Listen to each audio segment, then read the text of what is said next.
I just kind of made it, and then Xanderhal was like, meh. In the same way where people make videos about Ben Shapiro, I think, and like Dave Rubin, like you can make video, like there's plenty of content to make that about debate bros. And I think the fight is going to be like in our content.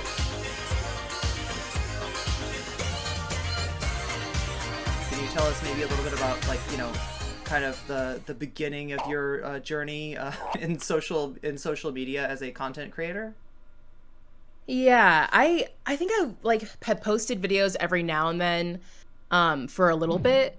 Um just like for like a few years, but like it'd be like maybe like one video a year, and no one would watch it or anything. And then I think I started getting serious about it maybe a year or two, maybe a year and a half ago. I had to do this project for this class called Problematizing Whiteness.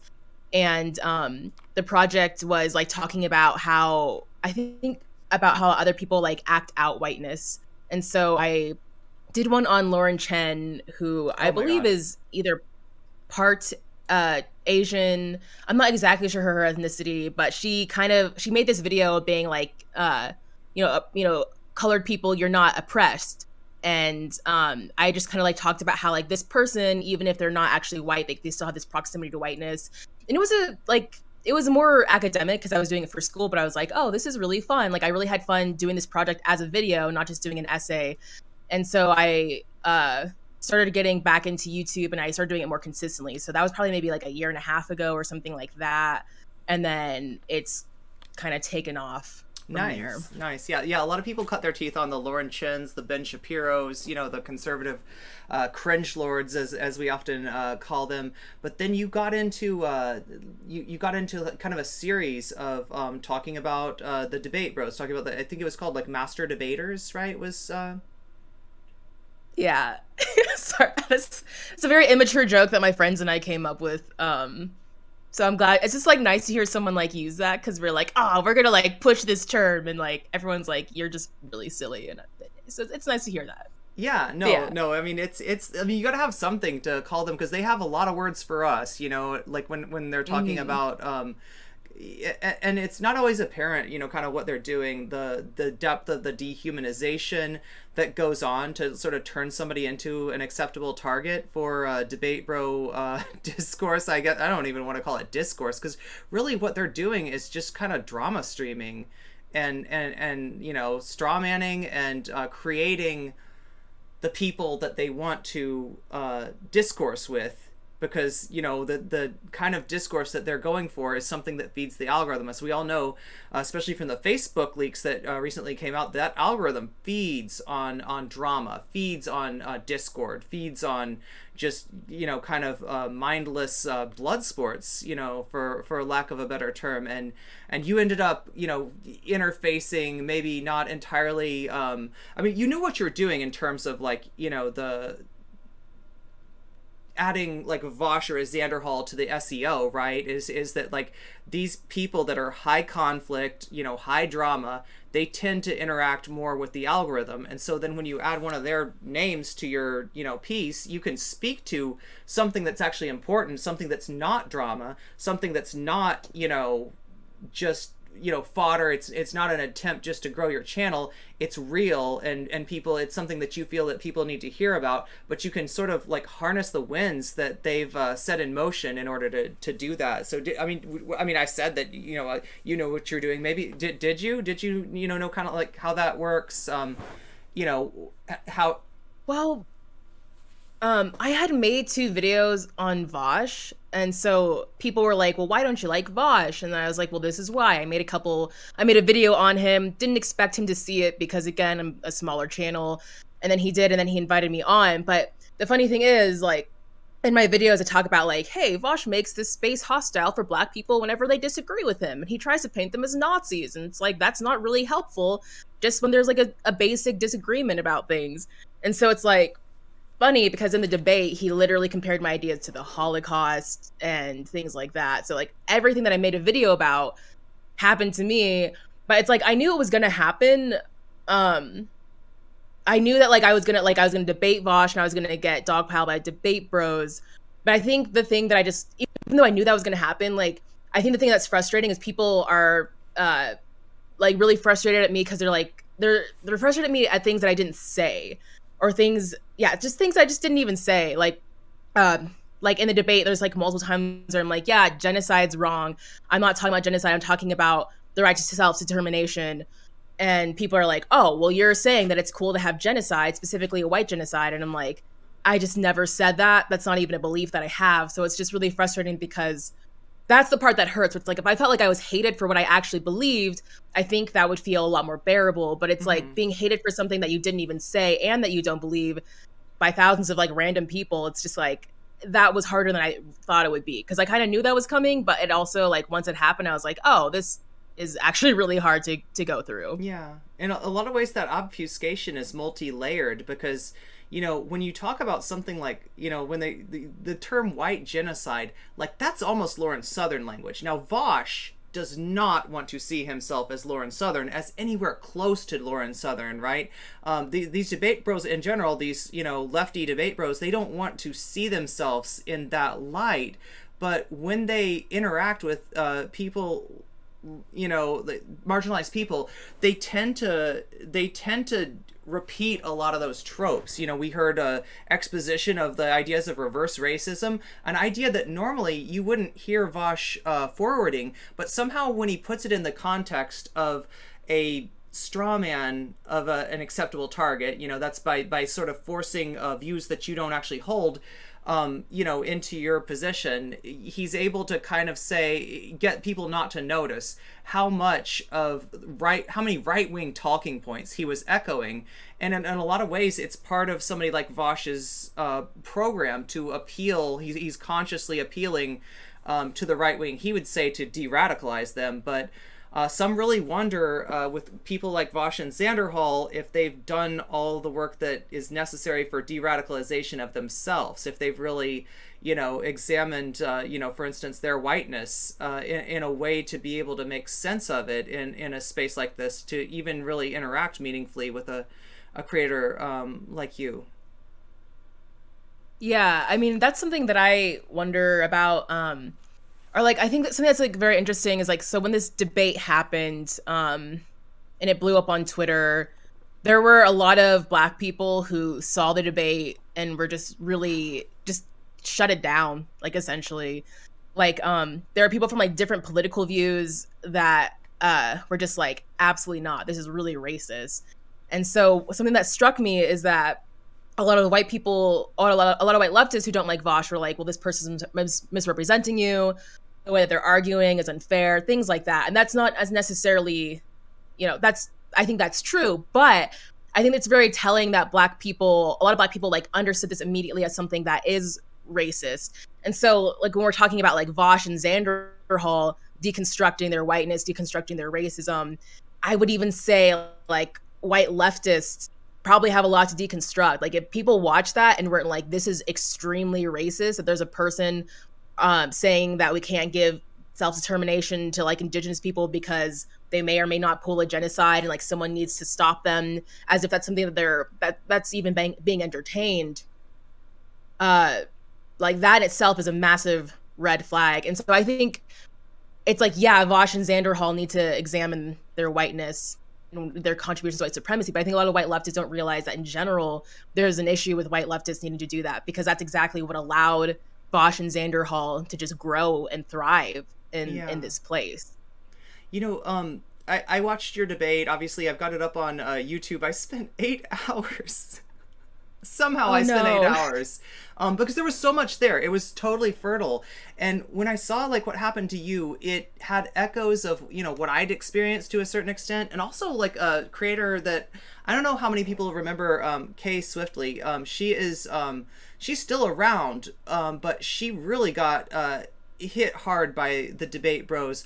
And all she was trying to do was bring forward the discussion of whiteness, questions, you know, ideas like, you know, whiteness as a concept, exposing it as a social construct, exposing it as being fundamentally different from other identities in that it's constructed out of the negation of those identities. So in other words, whiteness, doesn't exist. Now, you could say that about a lot of identities. You know, you could make a case for, you know, social for social construction of those, but whiteness is more maybe ephemeral than other identities in that it is literally, if you want to get down to a definition, it's that which is not unwhite.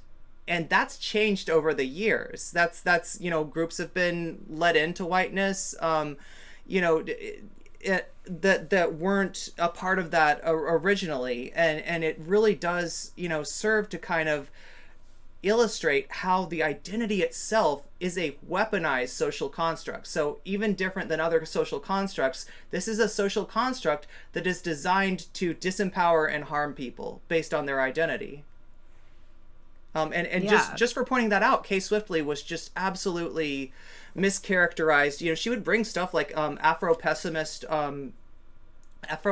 writings and yeah, read them on stream, and then you'd have these low information debate bros that haven't even come close to looking at you know, whiteness, let alone like deconstructing their own, mischaracterizing it and saying that that ideas like deconstructing whiteness were like code word for, you know, getting rid of white people, or white genocide or some kind of replacement.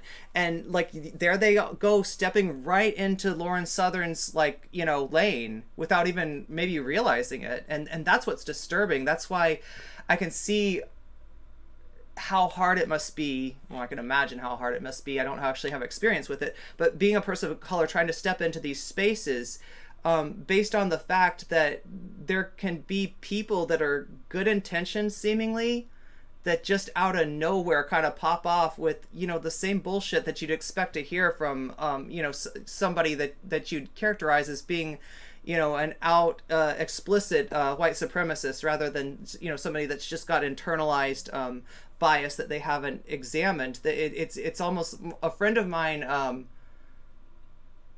compared it to Agent Smith from The Matrix. That in The Matrix, you know, the anyone that you're talking to could potentially get hijacked by Agent Smith, and like I could see how BreadTube's kind of like that. Like, you know, even somebody that you know that seems to understand that signals towards, you know, caring about the issues of POC, can sort of become a vehicle for that unexamined, unconscious whiteness that you know, manifests in basically any of us, even me. I would like to say that I've deconstructed my whiteness, but in truth, I don't think I'm anywhere close. I think there's a lot there, and you know, the more I look into it, the deeper I see that hole is. The degree to which this stuff is ingrained in our minds, the degree to which we just pick this up from the culture, is kind of astounding. And it's a little bit of a, you know, yeah, it's like it's like taking the red pill. You know, you're not expecting to see what you actually see when you look into that. Mm-hmm. Yeah, absolutely. So I wanted to give you a chance to talk about yourself a little bit, because I know that sounds like weird, but like I feel like a lot of the way that Debate Bros turn somebody into an acceptable target. So the way that this space works is this, like, right? There's a certain expectation of diplomacy, of kindness, of good faith, right? That's from the start. But that goes by the wayside if you can turn somebody into an acceptable target. And we've seen with Professor Flowers how that's been done. You've seen, you know, if you've followed this stream for any amount of time, you've seen this be done to me back in March. You've seen it happen to Kay Swiftly. You've seen it happen to a lot of people where they are portrayed as almost like cartoon villains. They're one-dimensionalized. A straw man version of their opinion is assigned to them, and everyone's told, this is what you're fighting. This is not a human being. This is a cartoon. This is a, you know, this is, you don't have to feel bad about being horrible to them because they're a horrible person. And I wanted to give you a chance to kind of, you know, flesh out who you are as a person, because that might give them pause. I can't guarantee it, but it might give some of them pause if they realize that the person they're attacking is a human being. And that's what's broken my heart about all of this, is that it's been lost on so many people that you know, this is a human being getting attacked. I don't think they're ever gonna come around. I like had this talk actually with President Sunday, and Hmm. President Sunday has like watched some of my videos before, and so you know, so he's familiar with me. He's like, I know that you're not genocidal. Do you want to come on and we'll help clarify like your actual points? And we did a really great job of it. Like he's very uh the way that he talks is very clear, and so he would kind of be like, I think that you're trying to say this in summary, and I'd be like, yeah, that's what I'm trying to say, and also I'd like to add this on. And so it pretty much summarized my views pretty accurately, and people in the comments were like, well, I don't believe you, you actually want to pull a genocide, don't you? And I'd be like, no, I just talked about that in the video. And then it just wouldn't matter. I actually like posted a picture of this like cartoon character who has like a mustache. It's like a mustache and like a top hat, and he's like rubbing his hands. And I feel like because Oh like yeah, that's just yeah, the cartoon, the villainization that goes on in order to yeah. make this, yeah, because it's a really weird thing. People really do not like you attacking someone who's not an acceptable target, and that was some of the mistakes that I made. And like, I actually fought back against these assholes.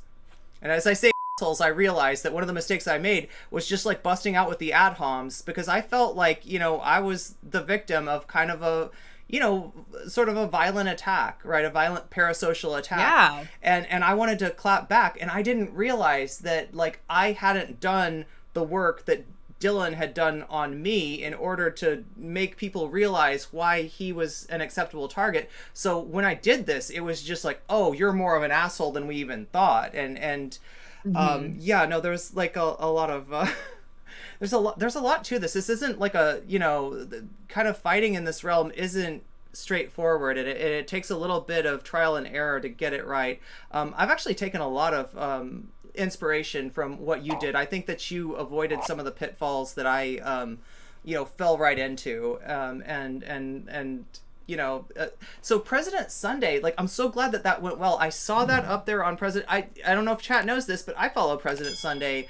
I think that it was from the Doomer Politics, actually did a video on Vaush, and I covered it right after the Professor Flowers video. Right, this was the next day that I covered Doomer Politics versus Vaush. And the reason that I did that, even though I tore into Vaush in that debate, because it broke my heart the way that he interacted with you. It really f***ed with me. The President Sunday ended up defending Vaush, which was interesting because there's a video series from like a year ago where President Sunday is attacking Vaush, is critiquing Vaush, right?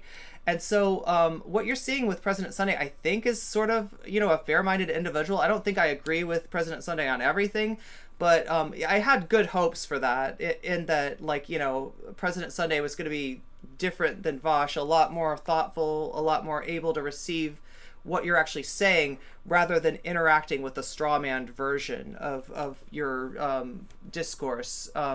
But I wasn't sure because, yeah, like, President Sunday's just had a huge influx of fans from Vaush. Those were probably the people that you were seeing in the comments that still didn't get it, were like Vaush fans that just were like, oh, this guy says Vaush good. And that's what it gets reduced to, is this like Vaush good, Vaush bad.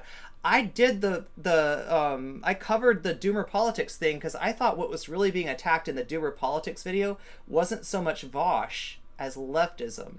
Because there's a big portion of online debate bros that now have their target on leftists. Anybody who gets out in, you know, much past sockdom, you know, is like a target for these people that you know, just see it as unrealistic, as utopian, and yeah, really, you know, a strawman version of itself.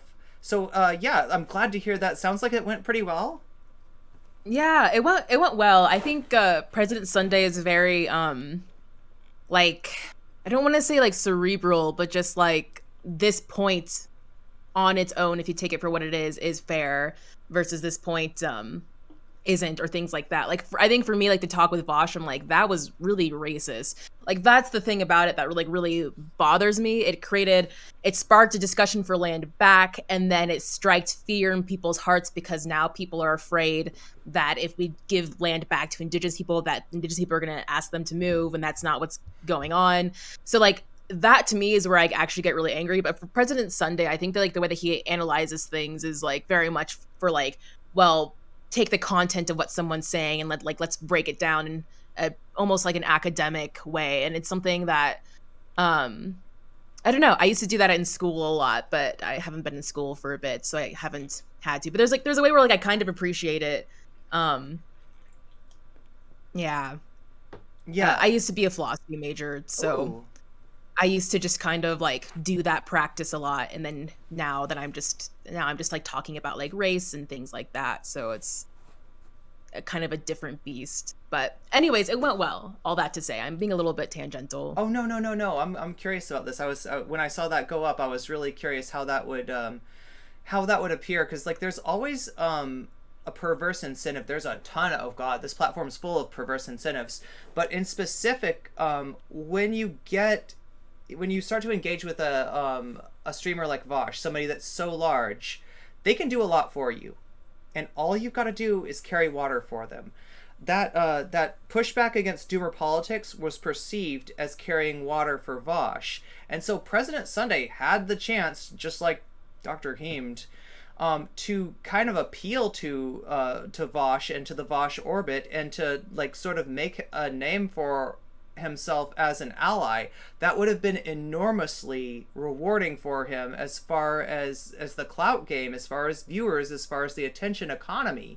And it sounds like he didn't end up, pulling a. I don't know. I don't want to make you talk about the Dr. Heemed thing if you don't want to. That was even worse. I can talk about it. Okay. That messed me up. That messed me up more than the Vaush debate, because the Vaush debate, I like knew something was coming. I've never been canceled before, so this is the first time.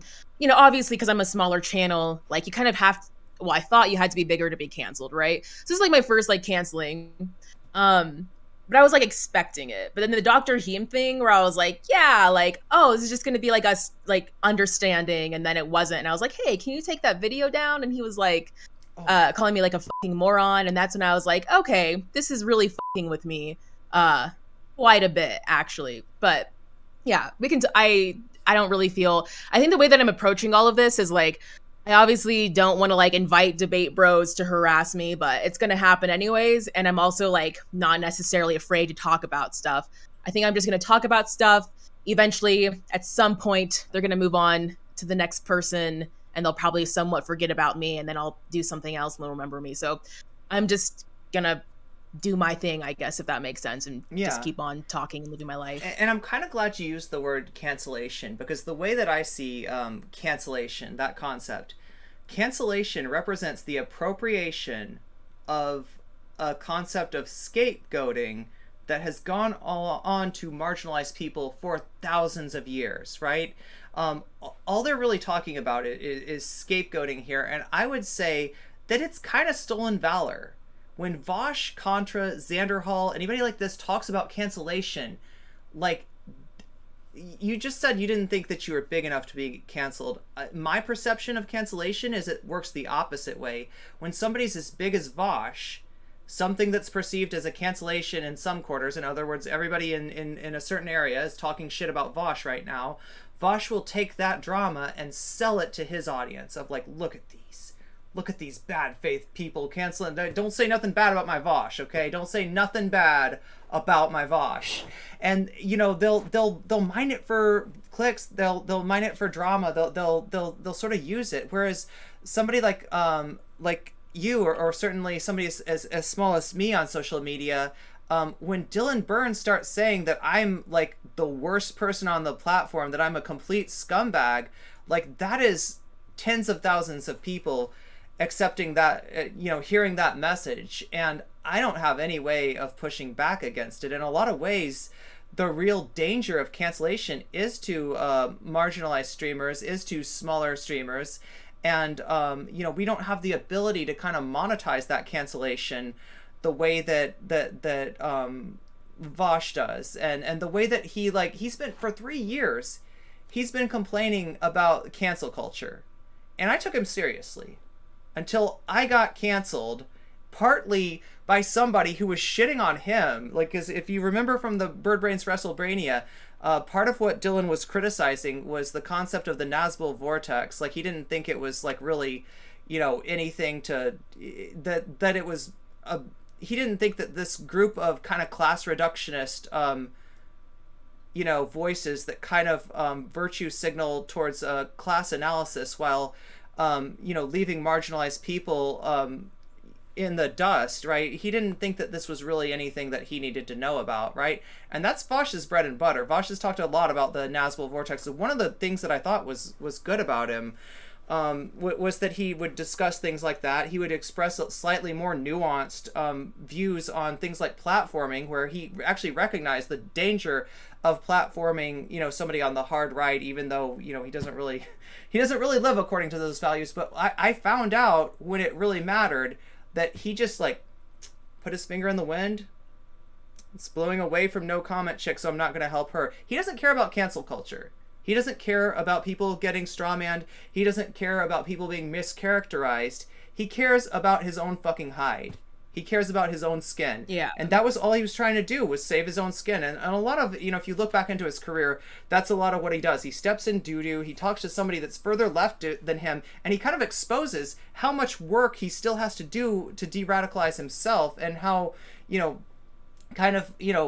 he's not the right person to lead the left, even though he's been thrust into that role. And that's a bad look for him. So, he just basically has used the cancel culture discourse, the fear that white, straight, cis men have of a marginalized person being able to wave our wand over their heads and be like, boof, you're canceled, right? And it's not really how it works. The extent to that they can be canceled is to be talked badly about on Twitter. When somebody like you or me gets canceled, that looks like doors getting shut in our face. That looks like people turning away from us. And some of them good intentioned people. Heemed is another person that like broke my heart, because Heemed was a friend of mine. He didn't really stand up for me or anything like that, but I could understand that because it was overwhelming forces. Anybody who stood up for me was going to get clobbered. So I don't really blame people for not doing that. But what I do blame Heemed for was being just an absolute clout chasing minion, just an absolute tool for people like Vaush in order to gain clout. And he's gained clout, and it makes me sick. People did this to me. People that I just had on turned around and had Dylan on to talk shit about me. It's kind of a thing. And in general with the debate, what these, they call themselves debate bros, but they really don't like losing. They won't stand for losing. And when they do lose in the debate, or when they do come off sounding badly in the debate, that almost subjects you to more abuse, right? Because then they feel like, since they've lost the debate, they need to win the news cycle around the debate. They need to change the debate into something that it wasn't, and almost like retcon what happened. Yeah, it's really funny.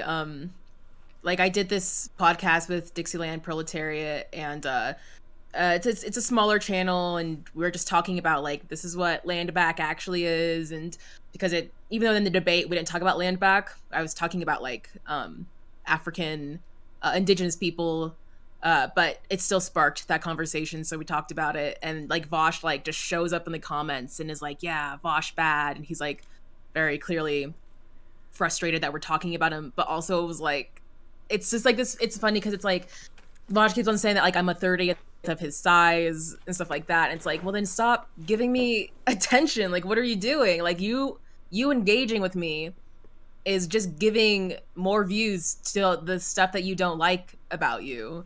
It's just like, it's funny though, because it's like, even with the smaller channels, he's like showing up and is trying to control the conversation, and it's just like something else is just going on there. Because like, I think for me at this point with debate bros, I'm like, oh, you're a debate bro, like I'll just block you because I care about my mental health and I want to argue with you about something I didn't even say. And like Vaush is like trying to control the conversation. He just like went over the last video I had on stream, and I'm like, literally, you could just not you could just ignore what I'm saying, and then it would give it less attention, and you could just move on with your day. But like you have like this person like has this need to like try to control this conversation Yeah. about him, and it's like really weird. Like it's just funny because like it blew up because he talked about it and he could have just ignored it or something. It, It's just if he's digging the hooks into you deeper, I think that's what's behind that is a attempt to monetize really white fragility.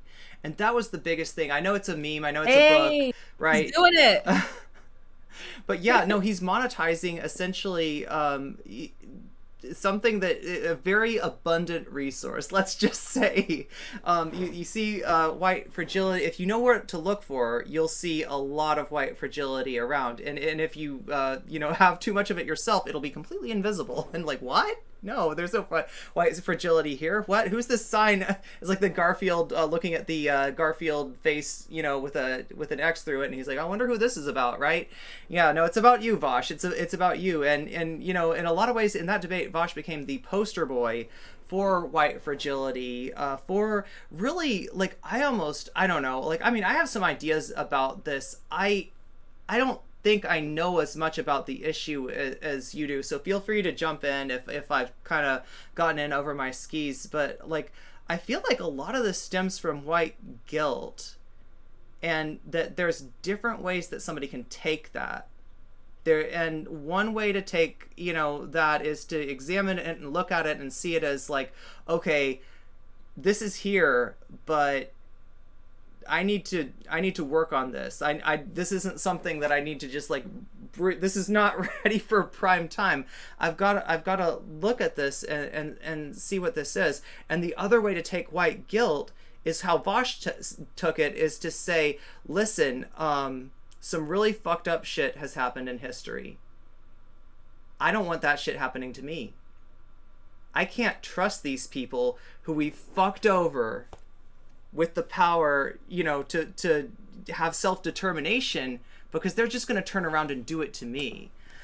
And that seems to be what's at the heart of this, and that seems to be what people are resonating with, the people that are on his side. Now, I don't know if you realize, you probably do realize this, right? You know about the parts of Vaush's community that have become disaffected with him due to his debate with you, right? Like, I know that there are people who are like reached out to me and said that they saw the debate and aren't gonna watch Vaush anymore, but I'm not sure like to what extent that is. I probably got more followers from covering your debate than I have in a long time. And that was because there are people. So just, oh God, I don't want to talk about me. This is about you. But just a quick little history. No, I'm having, I want to hear, like, tell me everything. Like, I'm really interested.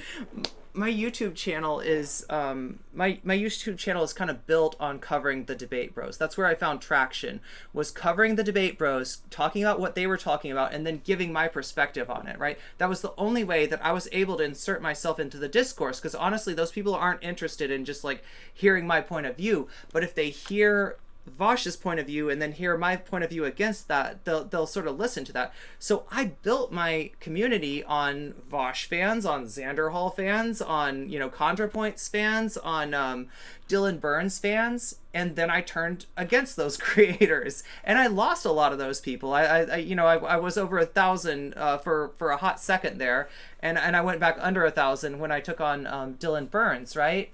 And this is partially because I had more hope for the debate bros.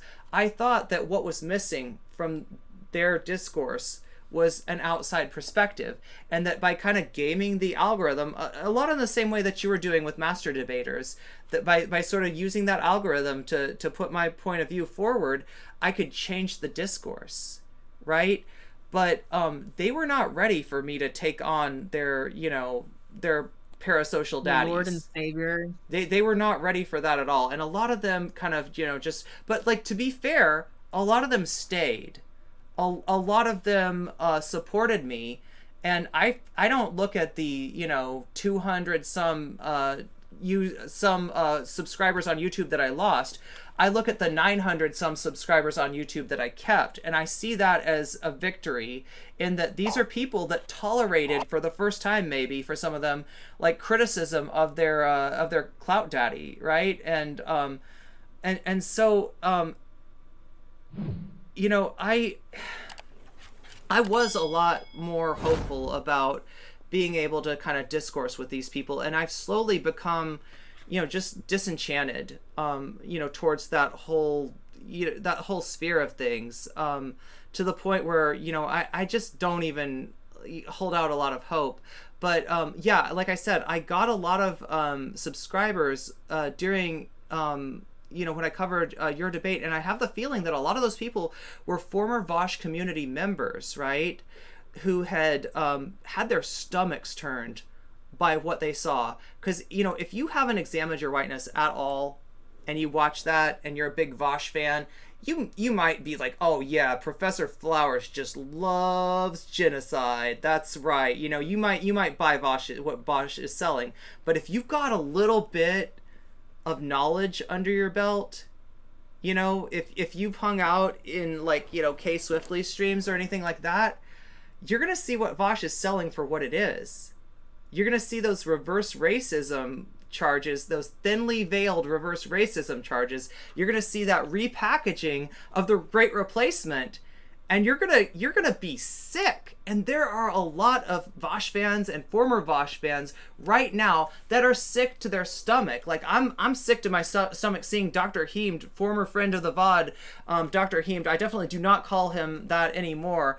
I was with him up until that, like, you know, basically ambush that he did with you. And so, you know, I mean, I don't want to oversell the non-toxicity of Vaush's community, but there were people, I think, that had bigger hopes for Vaush, that maybe he would grow and change, and there were signs of that.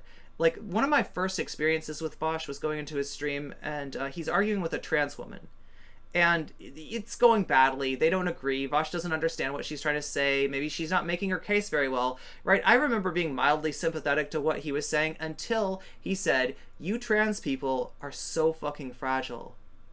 And I'm just sitting here, you know, sort of on Vaush's side a little bit. What? Wait, what? I'm getting attacked now? What?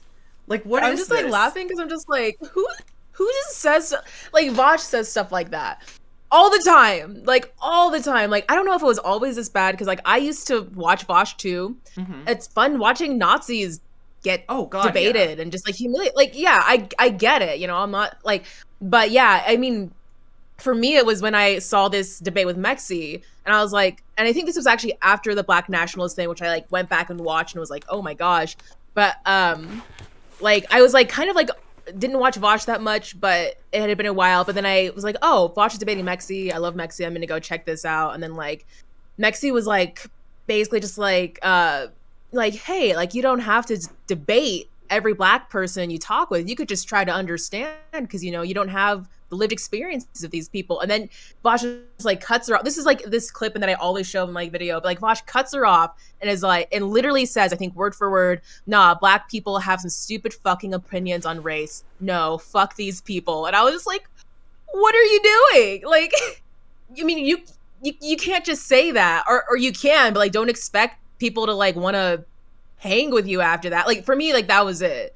And it just like cracks me up because he says stuff like that about like just like no one's safe, right? Like he just says that about like so many different groups of people, where like you should not be saying that and calling yourself a leftist. Like if you're a right winger, it's like, okay, whatever. Like I don't have high hopes for you. I don't expect you to give a shit about these things. But saying these things about the people that you claim to care about, yeah, the reason why, like, you know, you're trying to have like a leftist movement over here, and you're saying, you know, like you trans people, like shut the fuck up.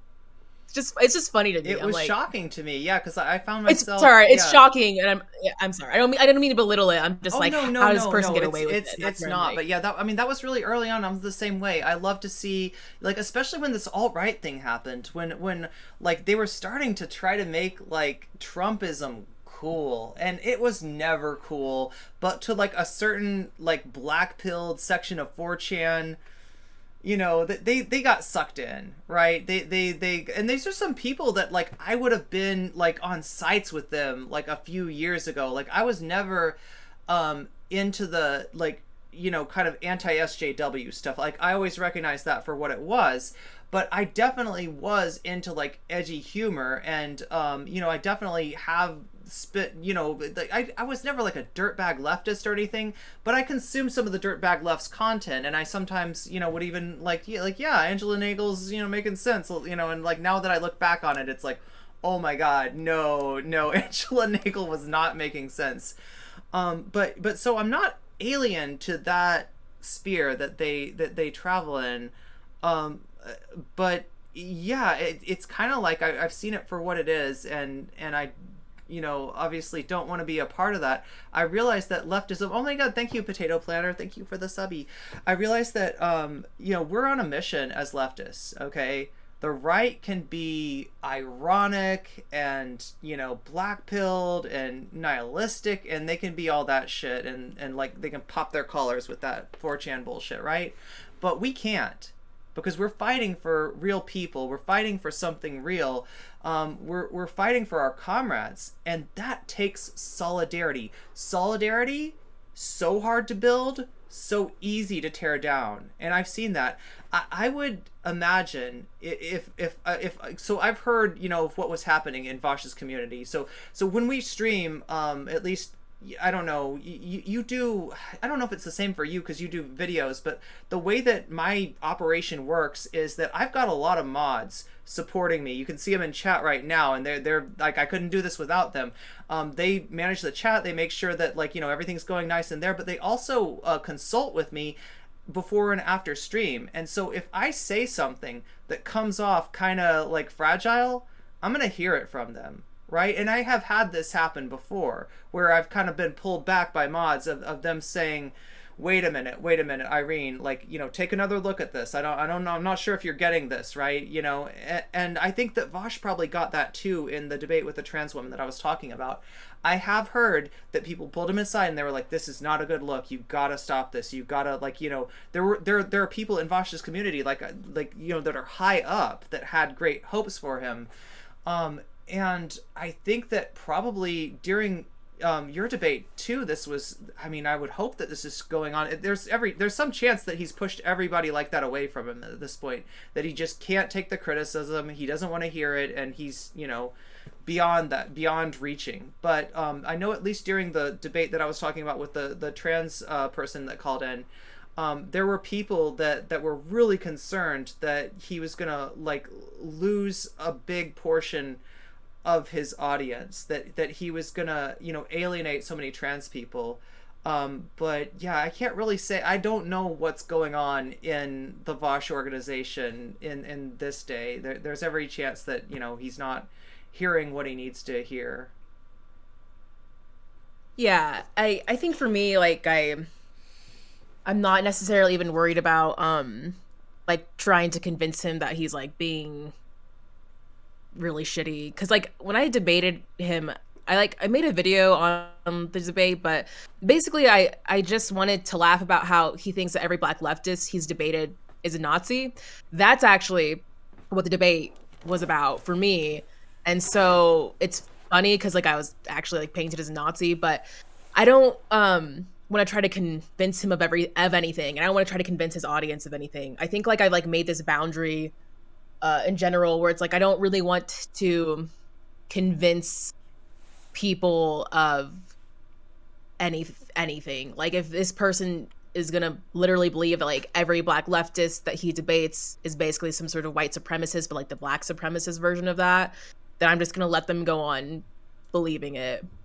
But yeah, in some ways, yeah. The best you can hope for is to, and this kind of sucks, because I think you and I, we have instincts where we'd like to reach out to that person, we'd like to talk to that person, we'd like to help that person be better, but on some level, they have chosen to be an object lesson, and that's pretty much the best you can do with them content wise. It's just all right, you're gonna be an object lesson. I'll use you to fucking teach with, right? And that's that's kind of what I was doing during that 8 hour. Yeah, it just went on because there was so much there, and at every time I had to pause and just examine this and then look at myself and kind of am I like this too? And yeah, in some ways, yeah, it's that's kind of the only way I know of deconstructing a cultural, a pathological social construct that's taken up residence in my identity, right? And that I'd like to believe that the better part of me is underneath that. I just don't know if I'll ever be able to get, you know, down that far, because, like I said, it's so ingrained in us, through culture, through society, and even just like social. When you're swimming in these social circles that reject any outside view of whiteness, it's easy to kind of develop a shell that protects you from ever thinking about that. Well, I also think like so like I made some videos on like maybe a year ago about like bread soup and race and like talking about how like when people talk about race they get dogpiled, and it's just like I've even seen it like on LeftTube. And I mean obviously, but uh I was like I, I started making more videos after the uprising happened. And I was like, okay, like people all have, this is very naive of me. I was like, people have BLM in their Twitter profiles. So like we can probably talk about race more. Like people were like, oh, I don't talk about racism. Let's talk about it more. And so I was like, okay, like I think people are ready, at least on the left, maybe they're ready to talk about race because people are saying that they want to learn more about it, especially after the Black Lives Matter protest had happened. And so yeah, that obviously like didn't really go very well. Like pretty Yeah, much like the debate with Vaush was like, oh, you know what? Never mind. But I think for me, it's like, it definitely like hurt to see how little prepared people were able to talk about like the fact that Vaush was able to talk about reverse racism as if that's a thing, and people not even know why that's not a thing, was like, wow, there's a lot of people who don't get like way more than I thought. But at the yeah, same time, I think like I just kind of like go back into, well, I'm going to try to like just reach out to other Black people or even BIPOC people. And then, of course, like there are white people who are really down to, you know, work together on this to learn more about racism, colonialism, all these things and work together. And so, like, I always just like return to that. And I'm like, because like it was really disappointing to see this debate and see how like this debate went, and just see like the like just how little of a shit people cared about any of these things. yeah. But then also it's like there are communities there who are ready to talk about this stuff, so I'm like, well, I just want to put my energy and focus on this. And it's disappointing that I thought I could reach other people, but Yeah. it's not going to happen. And That yeah. that's actually something interesting. What do you think about like maybe it's like the cyclical nature of our media, that you can have like a sizable majority of the country, convinced that not only is this a problem, is police treatment of black people a problem, and violence against black people by the police a problem, but there needs to be some fundamental changes made into that structure, right? You had people on board with that. You had, like you said, like, there was it looked encouraging. It looked good. And then you come around to now, where, yeah, we're definitely back to where we started, or even, I don't even want to imagine, even before that, right? We're definitely have lost that. Do you think that's something to do with the way that media cycles work? That they're can only hold the interest, the focus for so long?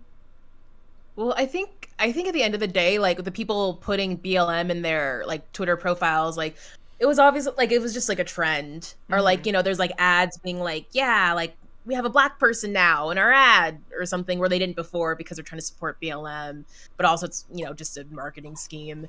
So but I think honestly, just a lot of people just did not actually care. They got as far as being like, okay, Black people were systematically being killed by the police. That's bad. So we got to the point where we could acknowledge that this thing is happening on this mass scale, and that's as far as it got. That's it. Like we could draw a ruler in the sand, and that's how far we got. And so I think for me, I saw that and I was like, oh, people are ready to really talk about racism. The Overton window has shifted. We can talk about critical race theory. We can even talk about like this is what Black nationalism is versus this is what Black supremacy is versus this is what Black separatism is. Here's a history on this and this, like let's get into it. And I was wrong. Like people people are just, that's as far as people got, is the Black people are being systematically killed by the police. That's bad. I'm glad people got at least that far, but that's where it ended. And so that's where my mistake was in thinking that people actually cared, and they just really don't. Yeah. Yeah, no, there, God, that's it's really frustrating, and I don't really know what the answer to that is. That's one of the areas where, we can play the game, we can get better at playing the game, we can try to use the algorithm to our advantage, we can try to hijack, kind of debate bro discourse, but at the end of the day, we're up against so much of a wall of ignorance about marginalized people, and so much intransigence towards learning, right? Because, if you're not marginalized, you don't have to learn about marginalized people's issues. Like, I have to learn about, like, the cis gays. In fact, I have to keep the cis gays constantly in mind. Like, not just like, how does my stream look to trans people, but how does my stream look to cis people? Did I come off a little too forceful? Did I scare anybody away? Like, I'm always kind of like having to check myself of like, how I'm appearing in that gaze. And it's yeah, like, the best way I can describe it is like a wall of silence. And I don't know how to get through that. Yeah, I think for me, like, I made a decision a while ago where, like, so like I'll have similar stuff, like when I talk about race, and like, oh, like, I know that white people aren't going to understand it in these sets of ways. So like, how, and then I'll be like, well, if I, like, systemic racism, for example, because I think there's an issue of people being like, well, what about reverse racism? And you're like, that's not a thing. We're talking about, like, racism is systemic. And you're like, okay, well, people don't get that. How far back do we have to go to explain how something works systematically? And then I, like, kind of get stuck where I'm like, I'm not even talking about the thing I wanted to, because I'm worried about, will this make sense to white people who have never talked about systemic racism? And then I just, like, made a boundary for myself saying, I'm not going to explain that. Like, if people don't get what systemic racism is, I just ask them to not watch me. I just go, you know what? It's just not for you. There's other people who talk about this. It's just not for you. If you're someone who's not anti-colonialist, just don't watch me. And I just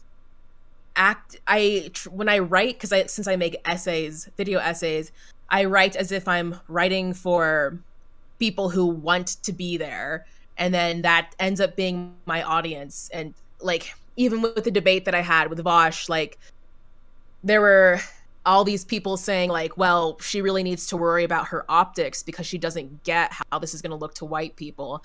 And it's like, no, I know how this is going to look to white people. I just have made a boundary for myself that I'm not going to dictate everything I do to try to appease or make sense to white people who ultimately don't care about what I actually believe one way or another. And so I, like, made that this boundary of, like, I'm not going to do that. I'm going to express myself. I'm going to try to represent the ideas that I think are important. And if someone doesn't get that, because they certainly won't, then they can just go somewhere else. Like, I'm totally fine with that. I don't take any offense. Like, please watch someone else that you enjoy. It doesn't have to be me. And it's, like, kind of been sobering. It's kind of, like, also part of what's gotten me through some of this debate bro stuff with this, because, like, it does hurt that so many people think that I'm genocidal or I'm advocating for white genocide. And it does hurt that people think that. And then at the same time, I'm like, well, I'm going to make a conscious decision to not put it in too much energy to try to change your mind on it. Yeah. Because I think that's a healthy boundary. Yeah. And then you get into the question of black spaces, of trans spaces, which is another thing that people like Vaush bristle at. The idea of, whenever you give them any sort of, like, idea, they'll take that as, like, oh, so you're keeping me out, you're gatekeeping me from, like, it's almost like you just, like, announce something as being a space for marginalized people, and all of a sudden all the debate bros are, like, knocking at the door being like, excuse me, do you not see the irony of this? You're against, like, discrimination, and yet here you are discriminating against me. You're just the same as and like, meanwhile, it's just so ironic that the shit that they're comparing you to, Professor Flowers, is the shit that they are coming way too close to. Now, I wouldn't put them on the same level as Richard Spencer, as Nick Fuentes. Like, I'm a lot better faith than they are. But the accusations that they're making against you in a lot of ways, like, Yeah, like white genocide is literally a white nationalist talking point. yeah, Like that was so overwhelming because like Vaush kept on being like, ah, like your mask off. This is stuff that Nazis say. And like the whole time I'm just like, you're literally comparing the removal of colonizers to the Holocaust, which is like literally a white nationalist talking point. It's like almost everything that Vaush said was a white nationalist talking point, and it was just like I just don't even know what to do because, at that point. yeah. Sorry. No, no, that's pretty much it. I'm just like, yeah, I don't know if your audience literally thinks that a person saying that indigenous people should have the right to self-determination is a Nazi talking point, and you can't tell the difference between it just being like a regular old like talking point of indigenous people and how to have their sovereignty versus if it's literally a Nazi talking point, and your audience can't tell the difference between those two things, You, then and there is no point in me opening my mouth and trying to convince you otherwise. I'm just going to let you believe that because it just feels like you're so far gone.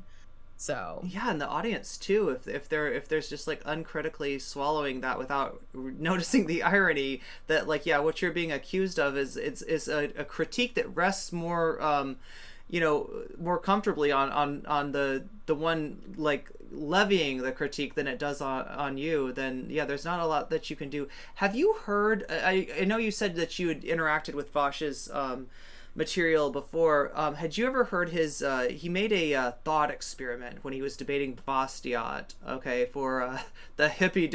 I hate that I know about this stuff, but yeah, I was part of debate culture for a hot second too. The hippy dippy championship of Vaush versus Bastiat that happened, I don't know what, like 8 months ago now. He kind of won the championship with a thought experiment, and this was something that he called Coconut Island, and it's about capitalism. Bastiat's kind of a libertarian leaning centrist, I guess I'd say, is the best way to describe Bastiat. But did you ever hear that thought experiment that Vaush put forward there? mm, The idea I is haven't. this. Let's say, Bastiat, that you wake up on an island. You've been on a boat, you crashed, you got marooned on an island, okay?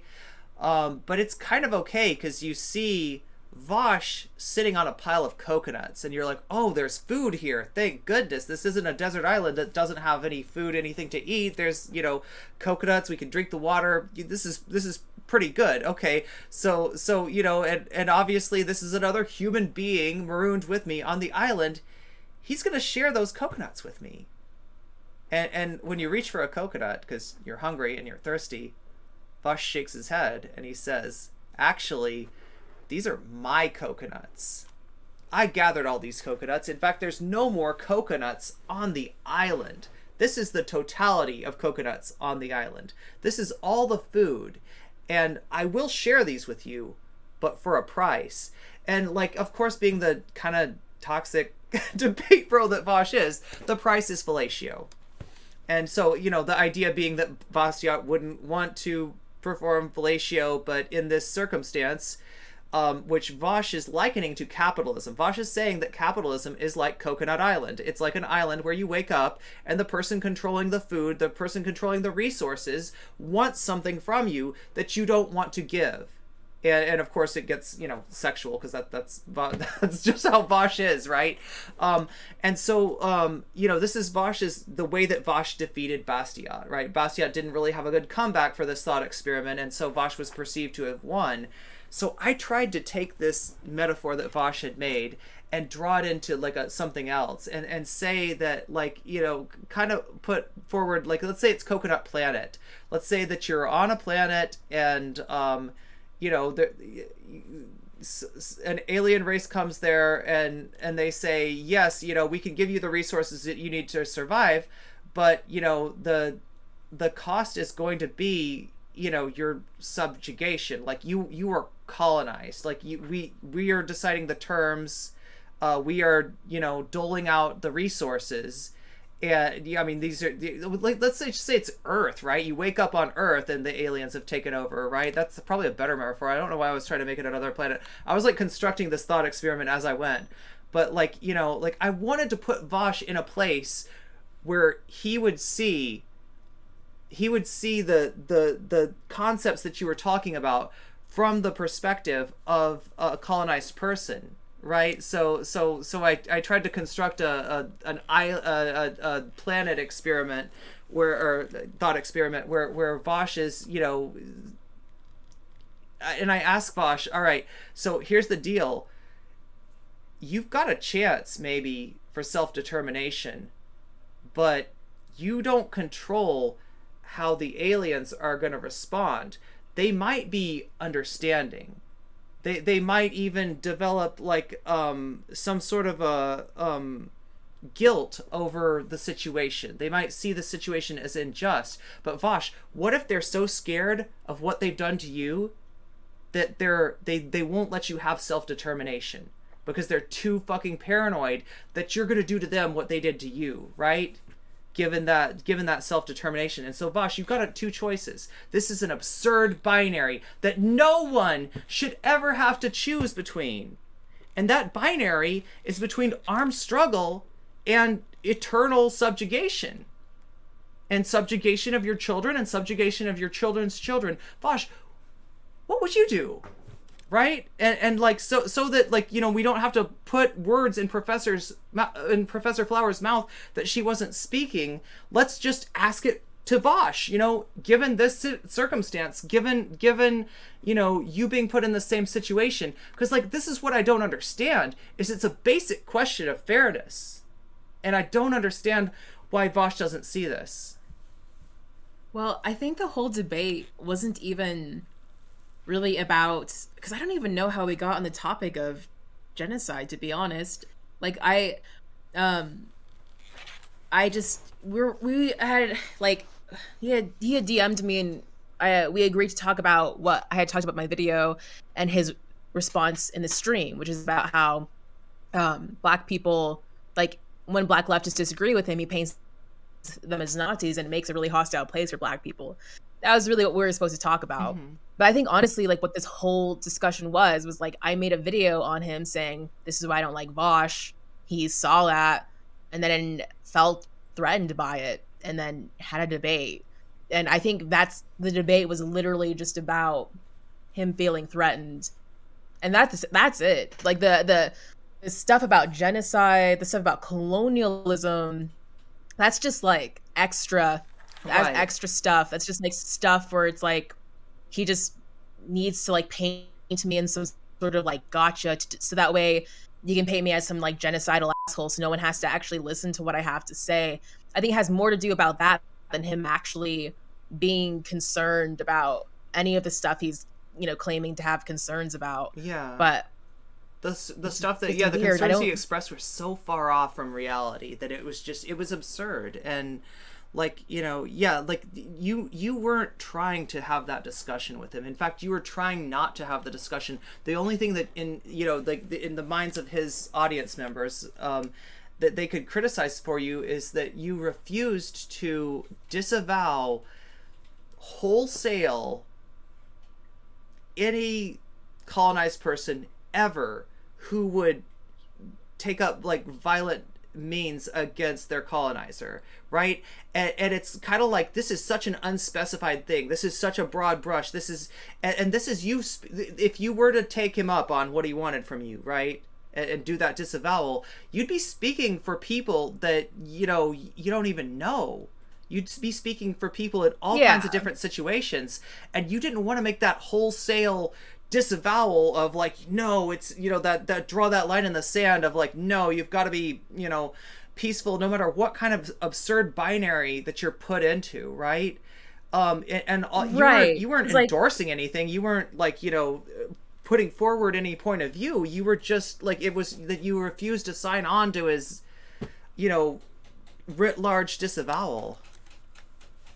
Yeah, totally. And like on that note, it's like when I was debating him, I'm not actually like sure like what constitutes as genocide or even an ethnic cleansing. Like I honestly, this is like frustrating because like I don't, the stuff that I happen to know about colonialism is just stuff that I like happen to know. I haven't studied it. I just, have read some books. I've read like Franz Fanon, The Wretched of the Earth.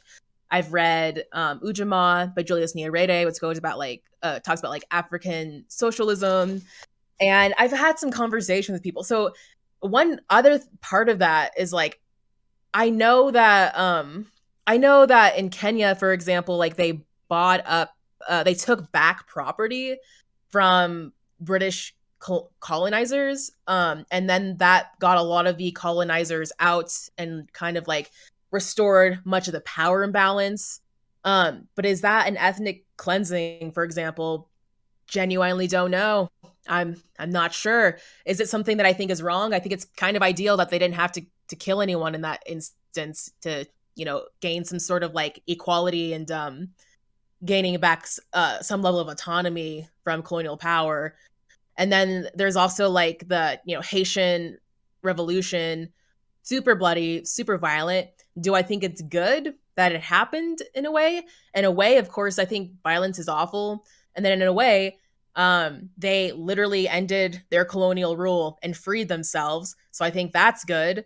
But is it ruled as a genocide? It's not. And I'm not really sure why. Like, so like the reason why I'm saying all this is because anti-colonialism is often violent, but not always, which is great. I don't think violence is, like I think violence can be like a necessary evil, but I'm not like out here being like, yeah, let's go kill some people.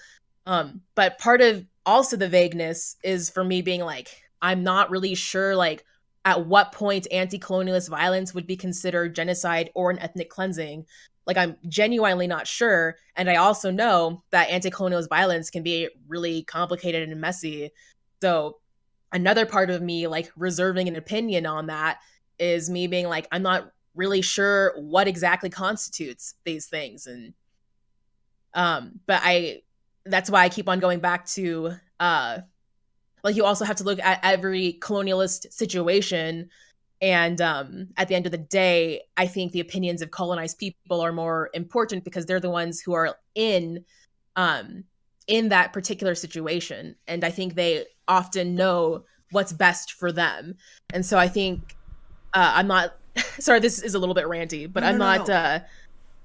advocating for genocide or ethnic cleansing. I'm just saying that colonized people are the ones dealing with their colonial situation, and they're the ones who are facing it, and Yeah. they'll have the best opinions on what to do with that. So we should listen to them, and that at times might mean violence. Let's hope that it doesn't come to that. And that's really all I have to say on the matter. Yeah. And it's frustrating because again, I didn't come prepared to debate that.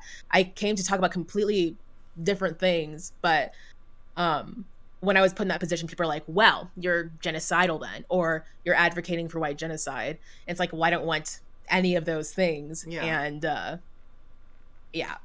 My hot take is that these people don't care a lick about the issues that they're trying to supposedly bring up, like the issue of genocide, and like a across the board disavowal of that. Like I don't think that that's really what they're using. I think that they see it as a useful third rail to push people like you into, to not have to deal with your discourse, to not have to deal with your point, to be able to hand wave away everything that you're bringing to the discussion without even dealing with it. I think that's, and my evidence for this is a guy named Haas from Infrared. This is, if anybody's followed my stream for a period of time, you know that I brought on Mel, Chaos's Mel, who had given some evasive answers based on how she felt about the Uyghur genocide. She's a Marxist-Leninist, and they'd always ask her, how do you feel about the Uyghur genocide? And she'd kind of dodge the question. And at one point, she even, sort of made a joke about it on Twitter, which I thought wasn't in great taste. But anyway, the debate bros canceled her. Vaush debated her, and after that it was just like, basically you weren't allowed to have her on. I made the mistake because she was a friend of mine of having her on, right? It's more complicated than that. She's somebody that I had a conflict with a long time ago, a disagreement that I felt bad about, and that I wanted to, rebuild those bridges with. And me having her back on was representing, me trying to, reconnect with her, just kind of see where she was at. But there were people who tried to cancel me for platforming a genocide denialist. Now, Mel never came out and denied any sort of genocide at all. She was just a little bit cagey in her answers, right? Meanwhile, you've got Haas, who goes on Destiny, absolutely 100% disavows the Uyghur genocide. Now, I don't want to open that can of worms. I don't want to start that discussion, right? Because a lot of people have a lot of different feelings about this. And yes, like, I realize that there are things that the United States has done that are very comparable to that. So I'm not trying to, pick a fight here or anything. But Haas unambiguously endorsed what was going on in that issue, what the Chinese government was doing, and his excuse was, they're a bunch of terrorists, therefore they deserve it. Like, it basically boiled down to that, right? That's some strong shit. Now, if these debate bros were at all consistent, they would have canceled him. No one would be able to bring him on. People bring him on. Hansa Park here brought him on. Stardust brought him on. Dylan Burns brought him on. Everybody brought him on with no consequences. And, like,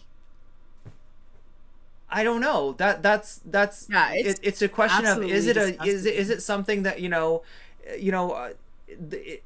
like they were bringing it up with you disingenuously. They didn't really care about the issue. What they cared about was being able to ignore what you had to say. Yeah, totally. It comes down to being able to, like, demonize me, to be able to attack me because they didn't want to actually engage with what I have to say. I think for me, in my particular case, it just is because I made a video about Vaush being like, this is why I don't really like him. And so it's funny that that's where that started off from my case. But yeah, I think it's, like, really disgusting how people have treated Mel. I don't know all the details of that, and I don't know if you, like, want to get into that or not, but I met Mel because of the me getting canceled by Debate Bros. Mm-hmm. And so Mel was like, yeah, they did the same thing to me. And I'm like, that really sucks. And then people were like, hey, don't talk to Mel. She's a genocide denier. And I was like, well, I'm a genocider. So I think we'll get along just fine. How about I'll pull the genocides and then Mel can deny them. And I also think, like, I don't know if, like, I don't know Mel super well. So I don't know if, like, if she, like, ever hears this and is just like, oh my gosh, what are you doing? But, like, what if we were, like, in a metal band and then it would be like Lua the genocider and Mel the genocide denier, and then it would be just like metal? I don't know. Maybe this is not the appropriate joke to make. I'm so sorry. No, I mean, I could never mind. No, but yeah, there's just, like, so many people who are like calling me, like, genocidal. I'm like, you know what? Let's just roll with this. Let's just go with that. Sure, I mean, that's what Vaush would do. Honestly, that is generally what he does when he's criticized for, something that's beyond the pale. Is he'll just, like, roll with it. He'll say Vaush bad. He'll say, he'll turn it into a joke. But somehow, I guess only white cis debate bros are allowed to do that stuff. I don't know. Yeah, I think there's just something that just, like, really grosses me out about it, where it's like what you were saying, how this one person, like, is just very Haas. I don't really know much about this person, but I know, like, they've just, like, done some really egregious stuff, and, like, that's totally fine. But for, like, anyone who misspeaks or doesn't have the right answer at the right time because they just don't really know what they think or something like that, like, they're canceled by, like, thousands of assholes. So it's just really gross to me. But it's, like, it's kind of eye-opening in a lot of ways too, because I also, like, wonder, just, like, with the track record of, like, people that I've seen, like, get canceled by debate bros really hardcore I don't know if it's true because I haven't kept up with all debate bro drama, but I see, like, a lot of, like, femi people or women just getting shit on. And so, like, I'm just kind of noticing this trend where it's, like, obviously not just femme people, but Yeah, it's just been Yeah, eye yeah, I opening know to me. what I'm you like, mean though. oh, It's almost like if you got enough marginalized points, like that gets you three-fourths of the way to being an acceptable target. You know, it's yeah. and like listen, the platform that we're on right now is Twitch. Okay, this demographic skews heavily male, and for all you white straight cis het men out there, know this: I don't see you as the Dio Brandos of oppression, okay? I don't essentialize you like that.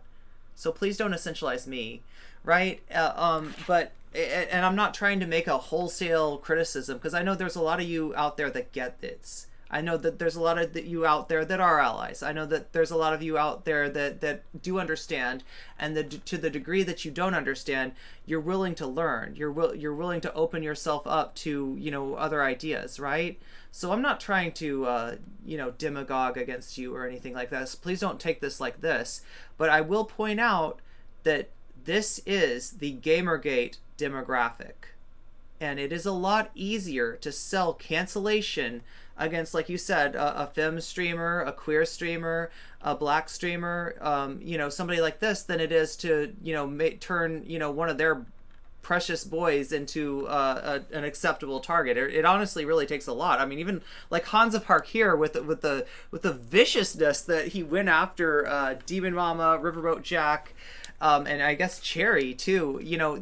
Not even that made him an acceptable target. Like if I did a fucking drama stream on Hans of Hark here right now, I would get so much clapback on that. I would get, it would almost like not be worth it. But I'm still gonna do it. No, just kidding. I don't know. Like Hans, pluck around and find out. Like I've got my eyes on you now because I think you're pure cringe, actually, Hans. But yeah, like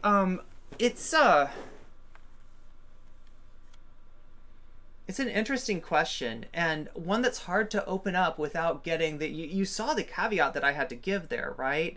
And even with that caveat, there's somebody out there right now that's writing up my cancellation, right? Just based on that. They didn't hear that, like, I went out of my way not to essentialize them. They didn't hear that like, I recognize that they are not defined completely by their privilege.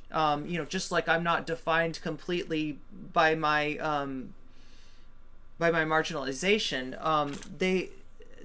They're still gonna react, and it's really hard to deal with that.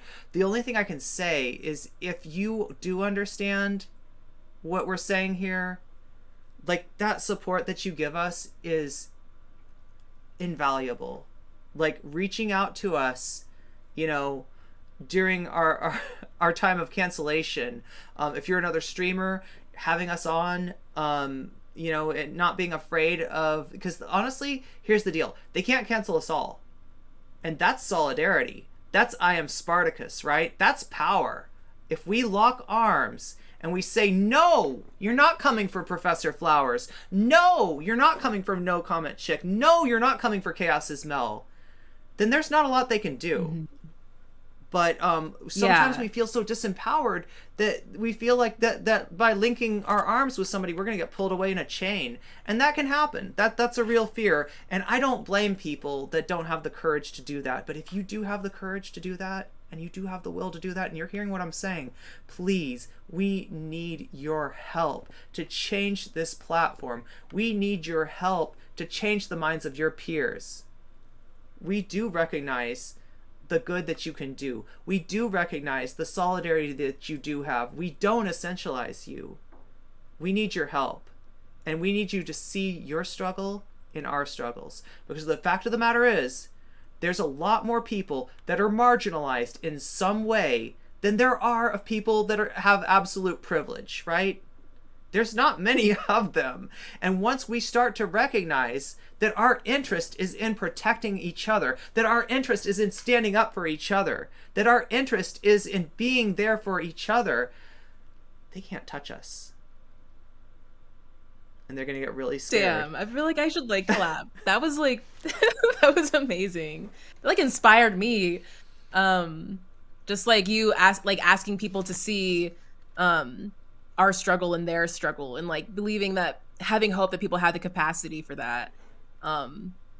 That was really beautiful. Yeah. I feel inspired. I'm like, okay, I'm going to be more hopeful towards people too, that they can also see my struggle in theirs and we can do that for each other.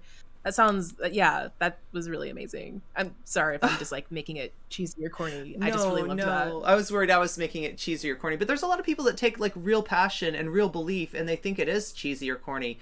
They're so black pilled, they're so irony poisoned that they can't really see the beauty in just like radical honesty, and that's what I'm here for, right? Opening up a space for radical honesty, and opening up a space to, come to some understanding, because like I mean, as hopeless as it looks, the numbers are actually on our side. It's just that we have to recognize that. Yeah. But yeah, I mean, like, to be fair, you inspired me. I think a lot more than I could have possibly inspired you. I think you had a lot of courage to go up against Vaush. I almost, went on stream with Vaush. That ended up not happening, and it's probably better for the better. I would have gotten destroyed. I would have gone home crying, honestly, probably. Like, given what I know about, like, how he does his thing, right? You were really brave, to not back down from that, and to take him on, and to risk that kind of like those horrible things that people were saying about you, those words that they put in your mouth that you never came close to saying, and yet now you're seen by like a portion of their audience as being responsible for it. It's not easy, and it does take a lot of courage. I think me debating Vosh, as much as I was like as I would like to think it as being courageous, like it was really like, first off, everyone told me not to do it. Like everyone. People I didn't know DM'd me, were like, don't do it. You're just gonna get misrepresented. And then I had friends be like, hey, you shouldn't do this because you're just gonna get misrepresented. And I was like, you know what? I'm just gonna do it, and I'm just gonna laugh about how this person thinks that I'm a Nazi, and how every black leftist who disagrees with him is apparently somehow Nazi too. I'm just gonna, and so that was just like very like, it was very, I think it was almost actually very selfish in me debating Vaush, because what happened is in that debate, anti-colonialist violence got misrepresented to thousands, and then separatism also got misrepresented to thousands of people too. I brought up separatism to be like, hey, the way you're talking about it is inaccurate. That's really all I wanted to say. And then it just got misrepresented to thousands of people. So there's a way where I can like really see, like, yes, I'm glad it sparked a conversation and things like that, but also like it spread so much misinformation. And so I would advise people, debating Vaush, because whatever you're saying is going to get misrepresented to thousands. And there was a way where I actually feel really bad because that happened, and because I just did it out of this just like, hey, I'm just going to laugh at how you think all black people are Nazis whenever they disagree. Like it wasn't noble. It was just me kind of being a dick. And then I was like, oh, dang it. Now all these ideas are misrepresented to thousands of people. Great. Yeah. Well, I mean, I don't know. I mean, I think you might have done more good than you realize, in that. And the people that, I don't think anybody that didn't have those ideas misrepresented to begin with went away with that understanding. I think that the people, this did help Vaush reinforce that viewpoint in his core audience. That's true. But it also exposed something in the debate bros, and something in Vaush that a lot of people, recognize as being vile, as being toxic, and as being like, even from a debate bro point of view, like their whole thing, if you look at their ethics, or at least how they present their ethics, they believe in free speech, they believe in the power of ideas, and they believe that debate is the great filter in revealing the truth, and in letting us cast aside the lies, right? And it's not.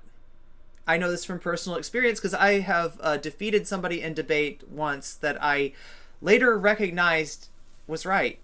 Yeah, Mix Vivian Wolf. When I debated her on Xanderhal, I defended Xanderhal because Xanderhal was a friend of mine, and like I didn't like that she was going after Xanderhal after his age. But that was about the only good point that I made.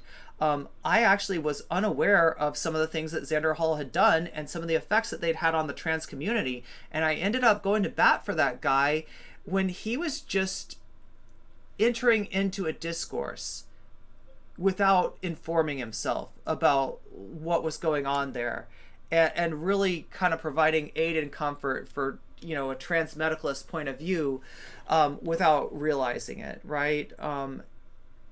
And so I mean, it's not this great filter that they think it is, but even by their own ethics, right? Vaush was wrong. Vaush was disingenuous. Vaush could not deal with what you were bringing to the table, and so he steered the conversation over towards this third rail to try to push you into it. I think that a lot of people saw that. I think that a lot of people saw, white fragility up close and personal, and maybe even turned it around and examined their own white fragility, and maybe even turned it around and remembered some times when they had similar takes.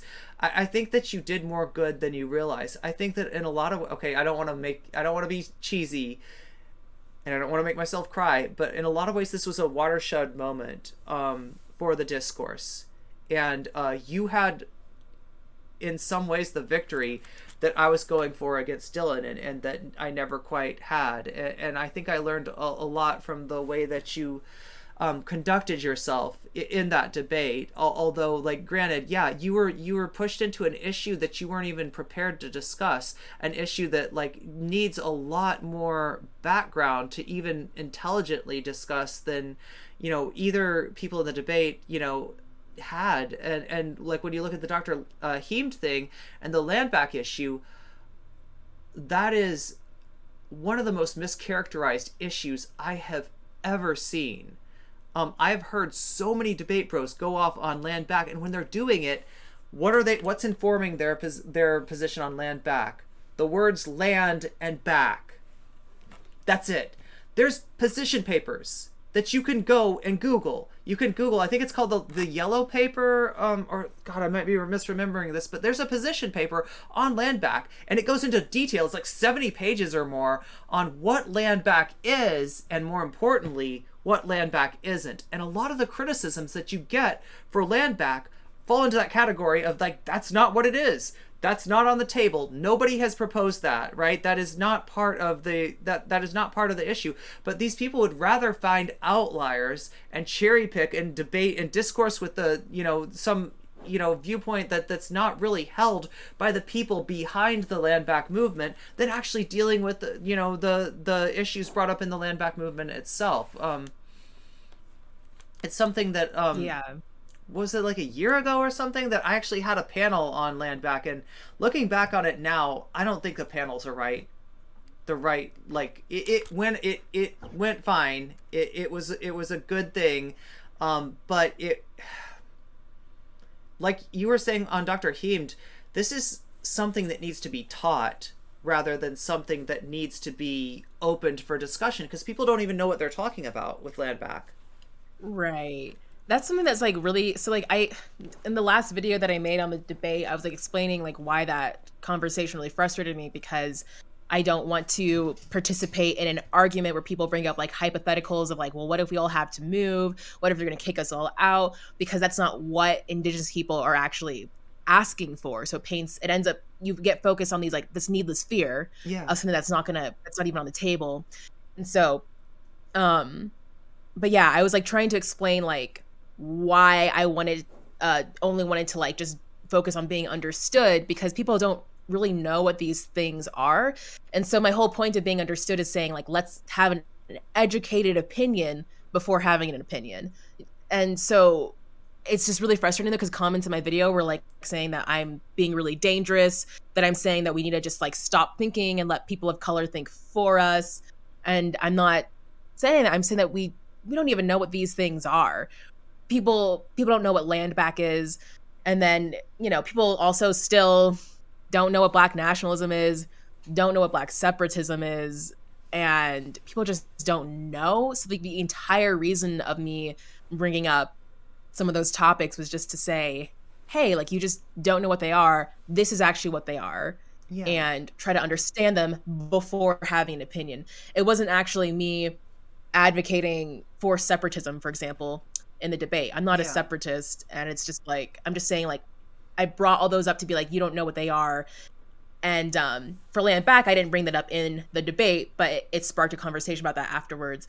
And so, like, my whole point is to be like, people don't know what this is, understand it before having it, because you can't argue about something you don't understand. Yeah. And so that's why I don't think these things should be argued when people don't understand it. Right, right. And Vaush did acknowledge your disambiguation of those two concepts in the very beginning, and then proceeded to forget that disambiguation.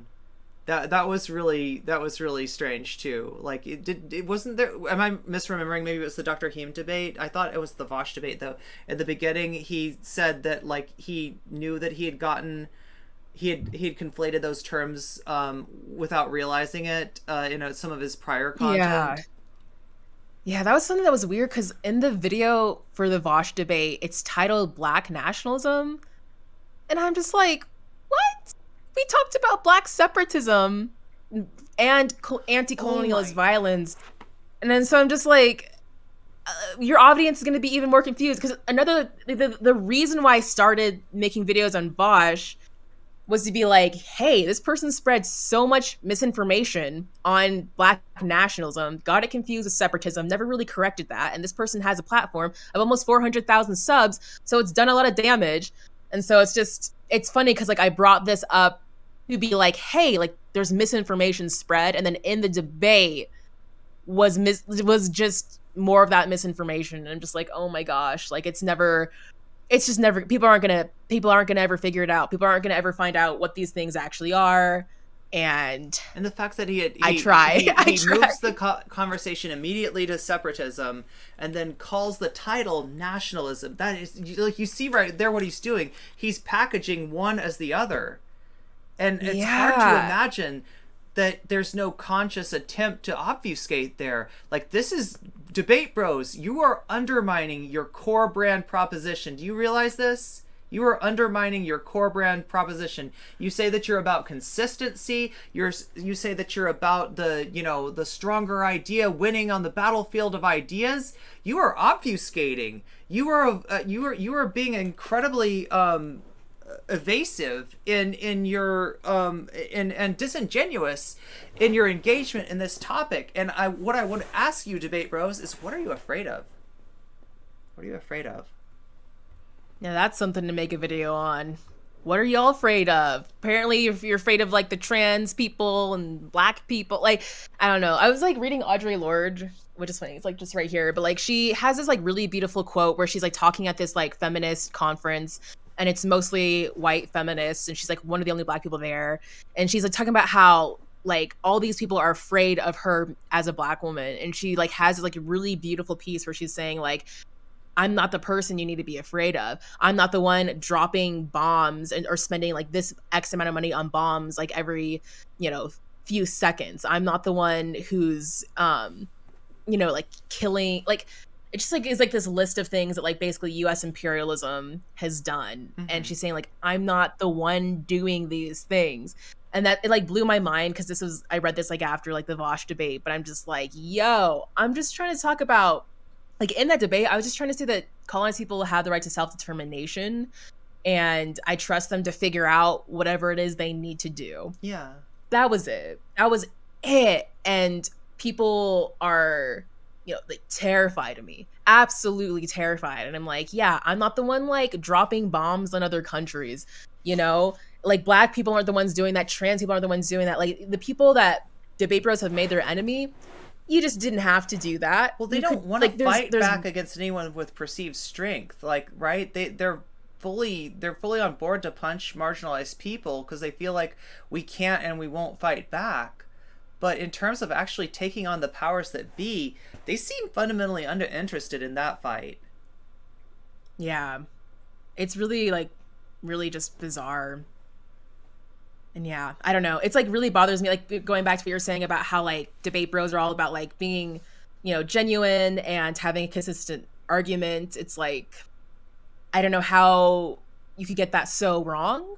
Like, just as someone who used to be a philosophy major, like, just take a class on logic, that would just like greatly help debate bros, like whichever one has like, it's just like really bizarre to me that like how logically inconsistent they are, Yeah. and how there's also like a lack of empathy in their questions of moral and ethics, and how uh like literally like all these debate bros, like it's like really weird, like there's like all these clips of debate bros being like, I never said this, and then there's a clip of them saying that, and there's just like so incredibly inconsistent, um just dishonest. And That it's just That's a good point. One of yeah. Vaush's biggest pet peeves is people taking him out of context, assigning a viewpoint to him that he says he's never held, right? And here he goes doing the exact same thing to you. He bitches about cancel culture for like 3 years, and then proceeds to do cancel culture to you. Like, right? It's just there's a disconnect that I'm a little bit amazed how strong the cognitive dissonance is with these debate bros. Like how strong, Yeah. how durable, how unbreakable it seems to be. Yeah, there was a clip. So I made this video, the first video that I made on him, I was like, yeah, he says in this debate that black nationalists and white nationalists get along, that he's worried about what black nationals would do if they get power, all these things. And like, that's where the debate ends. And then Vaush is like, oh, I cleared that up in the debate. And he tells his fan base this. And his fan base is like, you're lying. Vaush cleared this up in the debate. And then like Vaush, this is like a little bit later, but like Vaush like watched oh no, I made another video being like, no, he did not do that in this debate, and everyone says I'm lying. And then he watched it and was like, oh, whoops, like I guess I was wrong. And like this happens like constantly, just with stuff that he says. I don't know. I'm just kind of rambling right now about like specific examples, but it's just really disgusting. And like his fan base like won't even double check, as long as like Vaush says that he did or didn't say that. That's what they go with. Even if you have like the receipts where you're like, well, here's the whole clip or something like that, it just doesn't really matter. It's just really messed up. Well, there's two more things that I wanted to make sure to touch base with you on, and those are on one hand, just kind of like the emotional experience that you've had, with the cancellation, with all the hate, with the the assignment of a viewpoint that you don't even hold, right? Because like you got in trouble for something that I've gotten in trouble. They debate bros hate it when they try to walk you down a logic tree, because they got this plan. They're like, I'm gonna walk you here and I'll walk you here, and just see, you got to accept my point of view. And there's something a little bit like aggressive about that, let's just say. But when you won't walk with them down that chain of logic because there's a bump in the road, and that's a logical inconsistency, and you say, aha, right here is your problem. Now I know you wanted to walk me down here, and if you got me down to here, then you could say, aha, you have to accept my point of view. Well, guess what? I'm not going with you because you're wrong on one of your premises. Oh my god, they hate that. Like, and with me, I've experienced kind of a similar thing with our relevant, who tried to he wanted me to walk me down a logic tree that ended with saying, so you see how self-ID, in other words, accepting like somebody's transness by the fact that they say that they're trans, is the same as blackface. That was where he wanted to get me to, and to get me there, he had to ask me, what does a black person experience when they have to deal with blackface? And I started to answer, but then I realized, wait a minute, I don't know what they experience. And furthermore, I can't know. You mean you don't know? Well, that means that you're in support of blackface if you don't have an answer cooked up already. I'm Justin Trudeau. That's it. That you found me out, irrelevant. That's what I get up to on weekends, is blackface with Justin Trudeau. That's right. But yeah, no. And you canceled. Yeah, it's just Sorry, I'm just being really sorry. No, I mean it's funny, but it's not funny at the same time because there's people that saw that shit, and the first thing that they saw was like, you know, me taking a long time to answer the question, what's wrong with blackface? But the fact of the matter is that no one out there can ever put me through the experience of what that's like for a black person to deal with. I can't, that can't be done with to me. That is a form of oppression that can never be enacted against me, right? And so, you know, like me giving an answer to that question at all is inappropriate. Is me would represent me speaking for black people, right? And like he's, you know, Yeah. in one way he's kind of like, you know, anti-ID poll, anti-intersectionality, and in another way he's trying to kind of use ID poll, you know, like, or the idea that I believe in you know, some version of ID poll against me. And the fact that he wasn't able to make this connection, the fact that he lost me there and he couldn't walk me down to the point where he can turn me around and say, aha, so you have to accept that we can gatekeep trans people who identify as being trans out of being considered trans, you know, based on our assessment of their transness, right? You know, he couldn't get me to accept that premise, and he got so frustrated. And all he did, oh god, the thumbnail, you should see this sometime if you ever get a chance to look at our relevance YouTube. This was a Mr. Geek thumbnail, okay, and it's a very pretty picture of me. But I think I have, like, I'm trying to remember what the look on my face was. Maybe just a dumb look or something like that. But I'm cute at least, right? And it's saying, is blackface okay? And our relevance over here, like, just looking down, he's frustrated. He's like, and so the implication that gives is that, listen, watch this debate, because at some point this bitch is gonna say blackface is okay. She's gonna get on board with the blackface because she loves trans rights so much. She's got to support blackface, right? And like, Obviously, you know, that's how it works. You haven't heard of so the blackface to trans issue pipeline? There it is. There it is. I don't know. That's what that's what trans issues are for, is to get you to accept blackface. That's right, irrelevant. But like, you know, it's just like, you know, when you see this thumbnail, it sort of shows you what they're always trying to do, how disingenuous, you know, they are. And you know, a lot of people just saw that thumbnail and they're like, oh, I guess no comment chick is supporting, you know, is so dumb she fucking just supports blackface, because I looked kind of dumb, to be honest, in the picture. That was what Mr. Geek was going for. He was painting me as a heckin' bimbo in that picture that just like stepped right into blackface without realizing what was going on. Relly was surprised that I went off on him after that thumbnail, right? You know, he was legitimately like, she just got, and it's like, what the fuck do you expect? Like, yeah. If you're gonna attack me, like making a thumbnail, yeah, you're like making a thumbnail where like you're literally like accusing someone of being okay with blackface. Like, you don't do that shit lightly. And then if you do, like, don't expect someone to be like, oh yeah, that's fine. Like, obviously you're gonna get a massive you. Yeah. Well, I mean, I don't know. In some ways, I wonder, because like, you know, in addition to, like, you know, kind of what you went through emotionally, what kind of, I guess we both went through emotionally in terms of cancellation, I wanted to talk to you a little bit about strategy going forward, because I see what you're doing and what I'm trying to do as the first steps in taking a defensive action that we as marginalized people have been engaged in and turning it offensive and starting to go after them and starting to turn that cringe camera around on the people accusing us of cringe.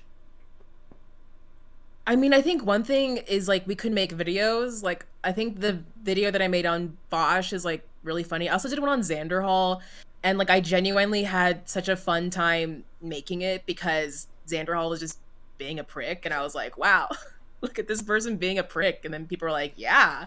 But I think that's something that's like kind of like low energy, like didn't ruin my mental health or anything. And I didn't get canceled for it either. It was I just kind of made it, and then xanderhal was like, meh, and then that was that. But I don't know. I think now if I made anything about Vaush, I probably will like open up the box of getting canceled again, maybe. But I think there's like a way where it's like, in the same way where people make videos about Ben Shapiro, I think, and like Dave Rubin, like, you can make video, like, there's plenty of content to make that about debate bros. Yeah. And I think that's like one way that people can do it. But I do want to like warn people to like not, I think on Twitter or things like that, like just I think it is best to just block them, because like getting into Twitter fights is just not good for your mental health.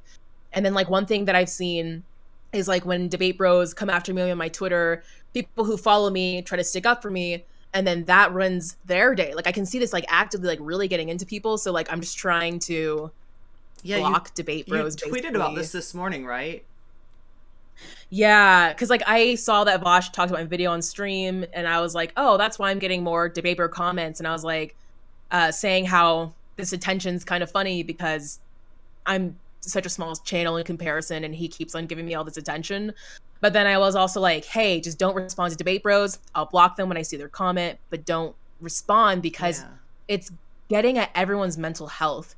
Like I can see like I can just see it just like people are just like arguing, being like, no, she said this or she said that or she meant this, and people are like trying to defend me, and I really appreciate it, but it's also like this is not where the battle should be fought. Mm-hmm. Let's just block on Twitter, let's just block these people, move on. And I think the fight is going to be like in our content. And yeah, and I hope people feel empowered to make content on the stuff that they see. That it's so funny, like someone messaged me on Twitter and was like, can you make a video on Vaush about like X, Y, and Z? And I was like, I don't really have another Vaush video on me, so I'm not going to. But I hope there's like a lot of other people who want to see more of that, who are like, this is so messed up, like let's speak out against this. And I think there's a way where YouTube can be like the platform to like uh be able to make that content, to like show solidarity with other people, to be like, we're not going to stand for this. And yeah, i Yeah. think I think that's like a way we can do it, but we should keep in mind like our mental health, because like we can't keep on constantly getting canceled by debate bros at the same time. Like we Right. just, none of us have that in us.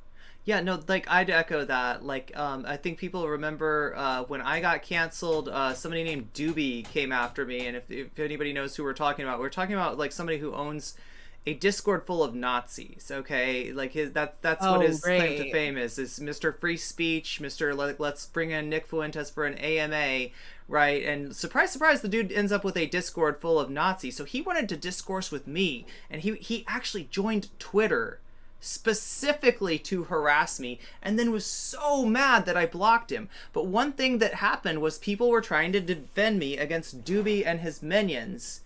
And what they were doing unwittingly is I've blocked Doobie, so now Doobie can't respond to any of my posts. But if you make a post on Doobie's post, he can respond to you. He can keep that thread going, right? Stardust, all these fucking Mm-hmm. toxic assholes were on my were up in my mentions, and I blocked, and then people wanted to defend me, and they, like, thank you for wanting to defend me. But honestly, with toxic people like that, I think you're right. Sometimes the best thing is like on Twitter to block them. Also, I think one of the mistakes that I made in my fight against Dylan was that I tried to fight it on stream. Now, stream can be a very like emotional sort of venue, right?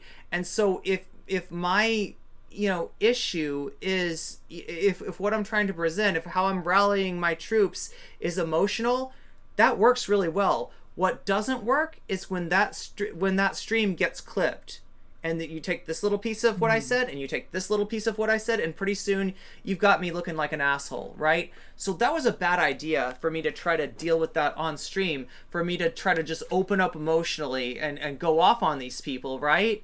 It doesn't actually work. I think that your tactic of doing this in videos, and if you know the difference between YouTube and Twitch, and streaming, or rather just like streaming and videos, it's that when you're making a video, when you're making something for YouTube, you're calm. You have presence. You did a little bit in your response to Vaush, where you took a moment to just like speak to the emotions that you experienced during this whole thing, and were able to humanize yourself in that way. But I noticed that like I compared what you did to like if a pillow exploded in a room and there's feathers everywhere, And what you do is, like, with me on stream, I just leave the feathers everywhere, right? And like, I thought that was enough. But what you did is you swept up all the feathers into a little section of the bed, and it's like, right here, here's where the feathers are, here's where the pillow exploded. I'm going to acknowledge that this happened. I'm going to acknowledge that this is real. But the feathers didn't get everywhere else. And everywhere else in your video, you were really calm, and you were really present and lucid in a way that I probably wasn't on. So what I did is put up just stream segments on YouTube as my way of fighting back, because I can get a lot more attention on YouTube than I can on Twitch for my point of view.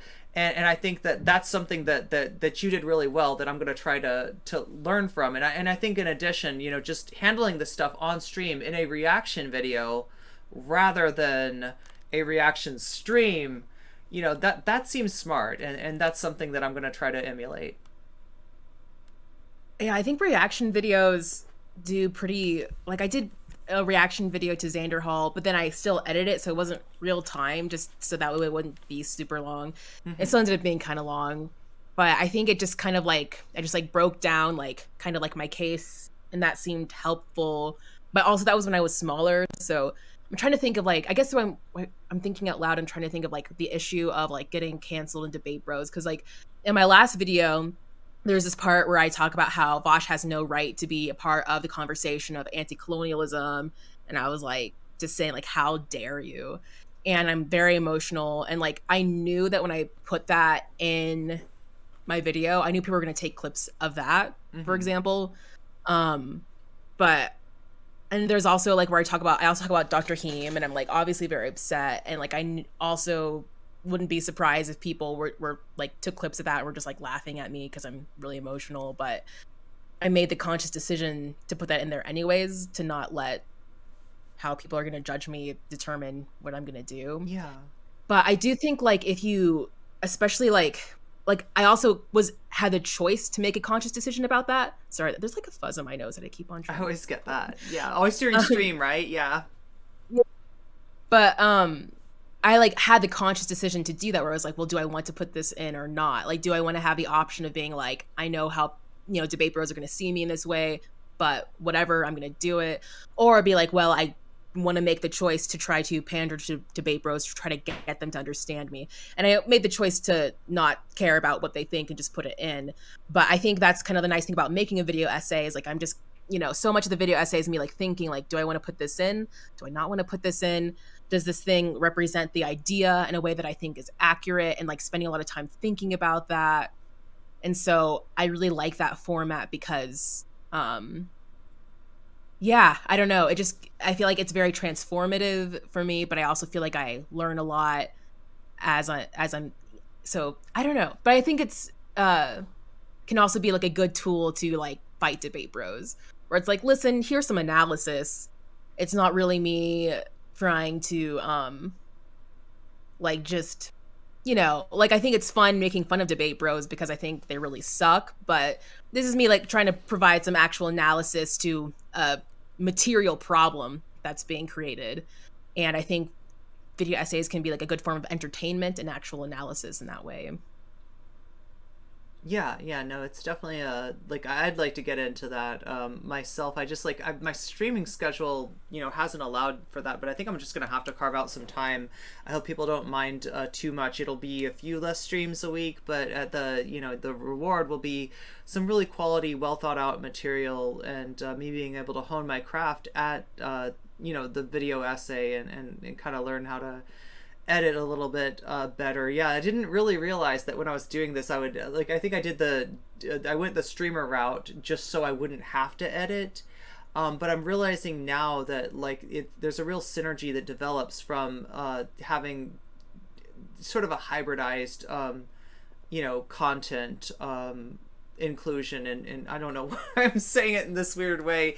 It sounds like I'm talking about things in a cell or something, little inclusion there, but no, this sort of some of the stuff being edited and some of the stuff that I do live, obviously just being off the cuff, and I think there's a power in that, and in some ways Vaush has created like that model of being a streamer and then taking the good bits to upload.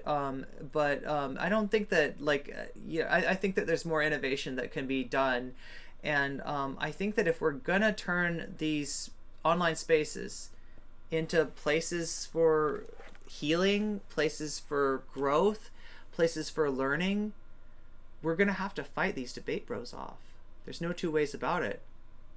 Do you hear that, Yeah. debate bros? Do you hear that? Look out! You got a genocider coming your way. Ask not for who the crab claw clucks, for it clucks for thee. Yeah, that's right. That's right. We're not going to put up with your shit anymore, okay? We've had enough. It's cringe. You need to step aside because we're coming through. And that'll definitely get clipped and turned into she's threatening Vaush. She's threatening Vaush. She's coming. She's gonna pull one of those genocides. Just whatever you do, never say you're coming after somebody. Right? Even if you mean in content, right? It's gonna get taken as something completely different. I learned that in the whole thing. Somebody who, oh my god, yeah. There's so much. I didn't even realize I'd seen these things happen. I'd seen these dramas happen. And I kind of thought, well, they're different from me in that I am not as sensitive to that sort of stuff, to how people perceive me. I can rise above it. I can float above it. I can be detached. And the truth of the matter is, it's not that easy. I'm human. You're human.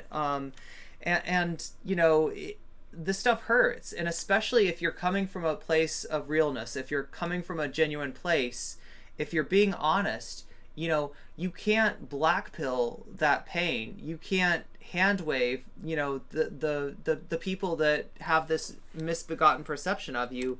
It really does hurt.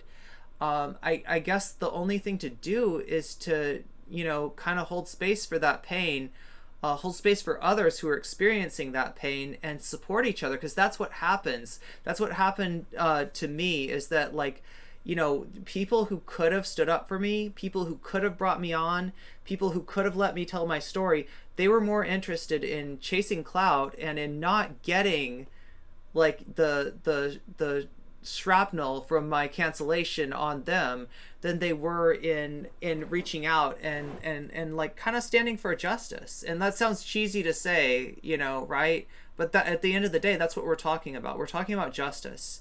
And we're talking about injustice. We're talking about a legacy of injustice. And we're talking about the sort of disingenuous obfuscation that comes even after the fact of that injustice, in order to excuse that and keep us from dealing with something that actually has to be dealt with. It's my opinion that if we actually deal with the legacy, with the history, with the reality of what's gone on, that people will come to the right conclusions. Because I think that as human beings, we are fundamentally just. But I don't think that we get there without some courage. I don't think that we get there without some sacrifice. And I know we don't get there without solidarity. Yeah. That's just another that was a beautiful speech moment. That was amazing. Yeah. I mean, that's the beauty of stream. That's what can happen on stream. And then you'll later see how it gets clipped and how it gets turned into she's just a really angry person. She's just a really, the bad lady says mean things, okay? That's what I saw. The no comment chick stream, yeah, that bad lady, she said some mean things. She's a bad lady. She says mean things, and therefore we can ignore the content of those things because they're mean. And she's not selecting the appropriate, acceptable targets, right? She's coming after our boy, our precious boy. Don't say nothing bad about my Vaush, okay? Don't say nothing bad about my xanderhal. Don't say nothing bad about my Dylan Burns, because it's just not nice. And meanwhile they're ignoring the damage that's done to marginalized people on these platforms, because it somehow finds a way of just slipping in under the door unnoticed. And we've got to find a way to rub their faces in it. Well, I think I definitely do, as things come up, I still want to make content on Debate Bros I mean, I don't want my channel to be like all about debate bros, just when things come up. But I also am just like really trying to focus on people who really care about like pushing leftism forward and like standing, not even just that, but like as you're talking about like solidarity, because I think that is the key to really moving forward. And I think that's the beauty in being a leftist. Like I mean, so many of us are here because we're like, we want to see a better world for everyone because we care about others. It's really, really beautiful. And so I like, for me, I'm just also want to like put my energy into just networking with those kinds of people, and I don't want to put too much of my focus in trying to take down debate bros because I think they're just gonna take down themselves just with the stuff they say. Mm. And I think what we have is so much better. And so I also want to like try to focus on that. I think you're right, because like my problem was because like I said, like I could say whatever I wanted on stream, and that affected like 70 people. 70 people saw that, 100 people saw that, right? Or at a time, right? Would be watching that, right? But then like I wanted it to have a greater life than that, so I'd take that stream and I'd put it up on YouTube. And because I can't really edit that much stuff, when I'm in a fight for my life, this was like a fight for my social media life with Dylan Burns and Aristocracy and Demon Mama and Riley Grace Rochon and all the people that dogpiled me during that time. What that ended up looking like on my YouTube was, oh, she's doing a takedown video on RGR. Oh, she's doing a takedown video on Aristocracy. Oh, she's doing a takedown video on Dylan Burns, on Demon Mama, on and so the characterization got made that all I was about was drama, that I liked the drama, that I wanted the drama, and they were able to make some, headway. They were able to, cancel me harder by portraying me as, an angry person that just is going out attacking people, ignoring the fact that every single person that got content made on them about me was somebody that had come after me in their own way. And some of them obfuscated, like Dylan Burns would do it on other people's streams so it doesn't go up on his, on his list of VODs. But I think there's some wisdom in what you're saying in not getting taken away from your central purpose, from your central message, from what you're trying to portray. Because like that does sort of change the nature of your channel. And you need to remind people that, you're not just here to fight with these debate bros. You're about more than that. And it's also about your mental health. Like it's like, I don't know, when I made the video on xanderhal, it was like super fun. People thought it was funny, and I was smaller, so it was like very like non-consequential. Mm-hmm. Like the way that I debated Vaush was like, getting canceled for like 3 weeks straight by debate bros, and like still dealing with debate bros, but like not as extreme, but still dealing with it. And it's like, it's just not sustainable. And I think like we're also like putting your energy in taking down something as opposed to like building up. Mm-hmm. Can sometimes be a trap that people fall into. And so it's like, I definitely want people to critique debate bros, but I just don't want people to fall into the trap of trying to take down something or like putting all their energy into that, when there's also, I think, a lot to be built up. Like, as frustrated as I am about how this debate was kind of like mask off for LeftTube, like for me, I was like, oh my gosh, like white people really do not care about this. Like, I didn't know it was like to this extreme that like people were like, what's land back? Does that mean we all have to move? And I'm like, you just never looked this up. Okay. Like that's where we are. And but at the same time, like all these other people reached out to me who are like just really amazing people with channels, people who don't necessarily have channels, but I think there's where I'm like, okay, like I started connecting, or like even connecting with you is something that's really exciting. So I'm like, okay, like the positive about this for me is like kind of there's like a bunch of, BIPOC and indigenous people who like weren't really aware of each other, where we're like kind of like aware of each other now. And then there's like a bunch of other really cool content creators like yourself that I'm like now aware of. And I'm like, okay, like maybe the good thing about this is that we can maybe like network and work together and kind of build our own Oh thing that's yeah, really we cool. have to if we're gonna have any chance at all. They've got their network shorn up, and to the extent that they bring right wingers in their network to make it stronger. Like a lot of these people are all about networking. I mean, like Vaush has platformed monarchists before without even realizing it, right? And without even realizing what a constitutional monarchist kind of dog whistles for in Canada, right? That belies an extreme, right wing movement. And Vaush just brought this person on because she seemed like a nice VTuber, right? And like how, like it's just like she seems like a leftist. She has leftist friends. Let's bring her on. They end up kind of like platforming stuff that they should know better than, that's supposedly against everything that they stand for, but they're just so content oriented, they're so networking oriented that they'll become, like, in a lot of ways, the tools, because like they might not be thinking strategically, they might not be thinking long term, they might not be thinking for the movement, but the right wingers are.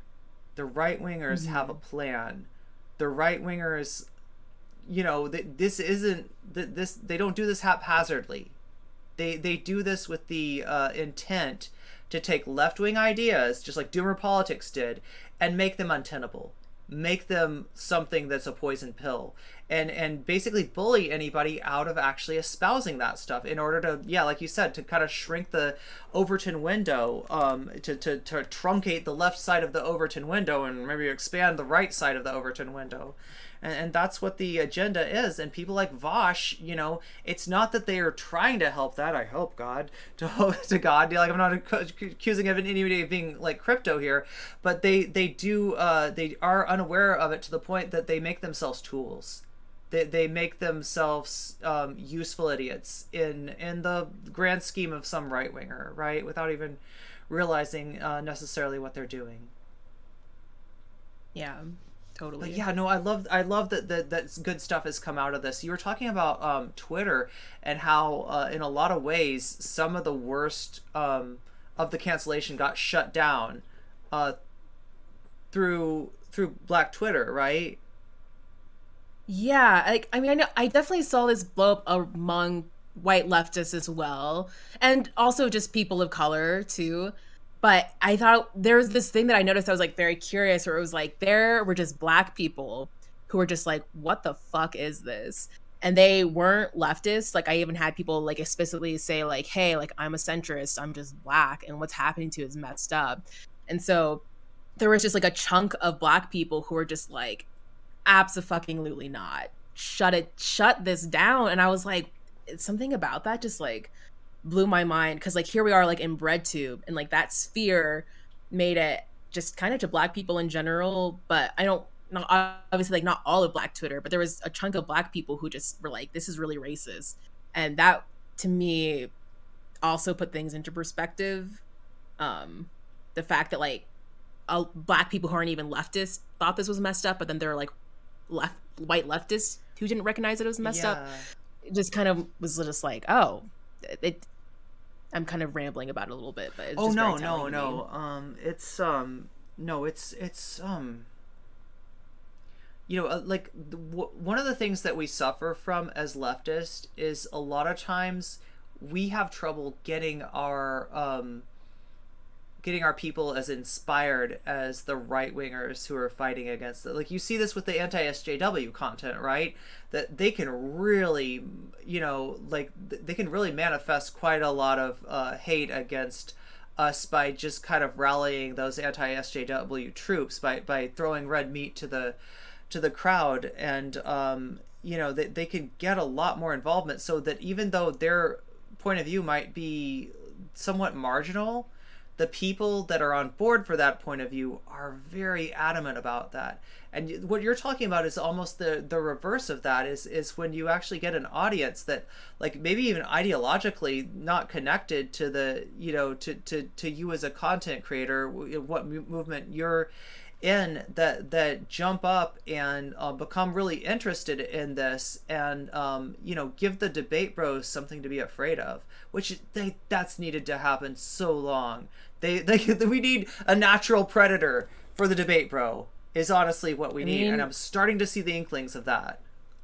They seem pretty afraid of me, because I don't think Vaush would just keep on like interacting with my content if he didn't feel threatened in some way.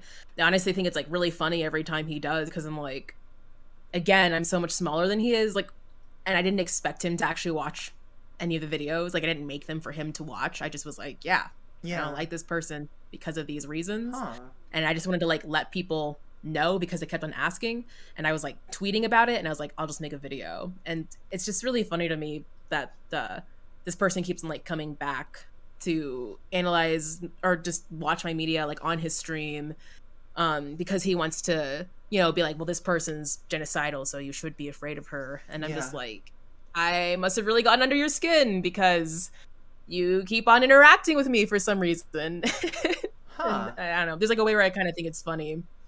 Yeah, no, like my mind goes in two different directions there. One, maybe that there's some level of like conscience, still in Vosh, right? That like on some level, maybe like even subconsciously, he realizes that he's not right on this issue. And the other possibility is that like there's an audience that like, and I sort of pointed at this before, in terms of the people that have come over to my channel since the the 8 hour marathon debate analysis I did on this.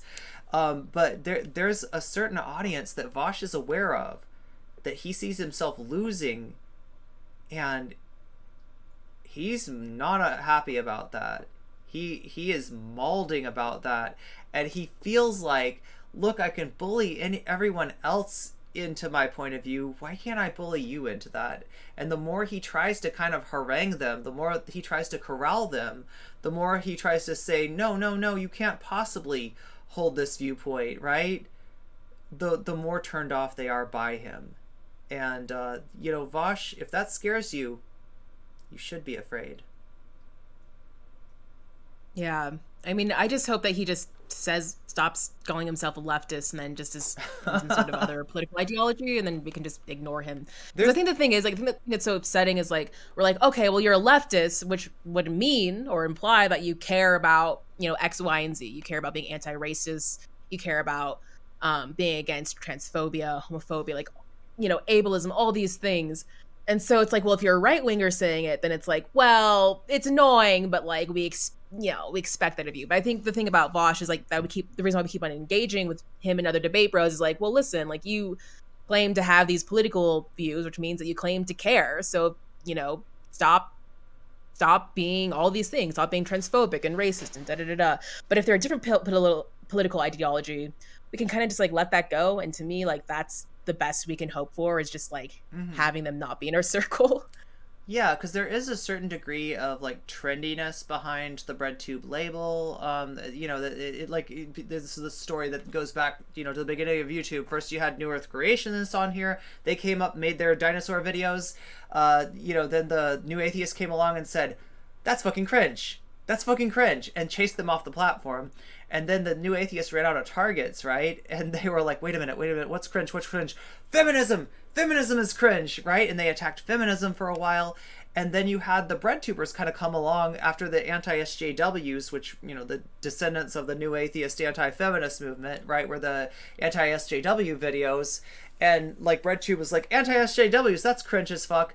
And what kind of replaced the anti-SJWs were people with an anti-SJW aesthetic, with kind of an anti-SJW heart, that just saw the cringe in the anti-SJWs, and they were like, okay, this is cringe, but they like I said, Vaush hasn't fully de-radicalized himself. And kind of what we can hope for, because there is a problem when you've got something that's labeled as leftism that contains the idea of reverse racism. When you've got something labeled as leftism, which contains the idea of the Great Replacement, of white genocide, right?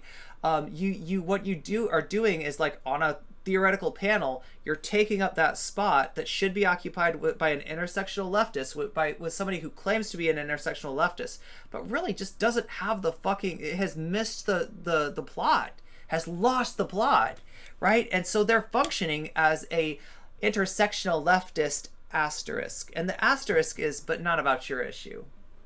Like your issue is cringe, right? So you get this, you get this replacement for leftism that's not quite intersectional leftism.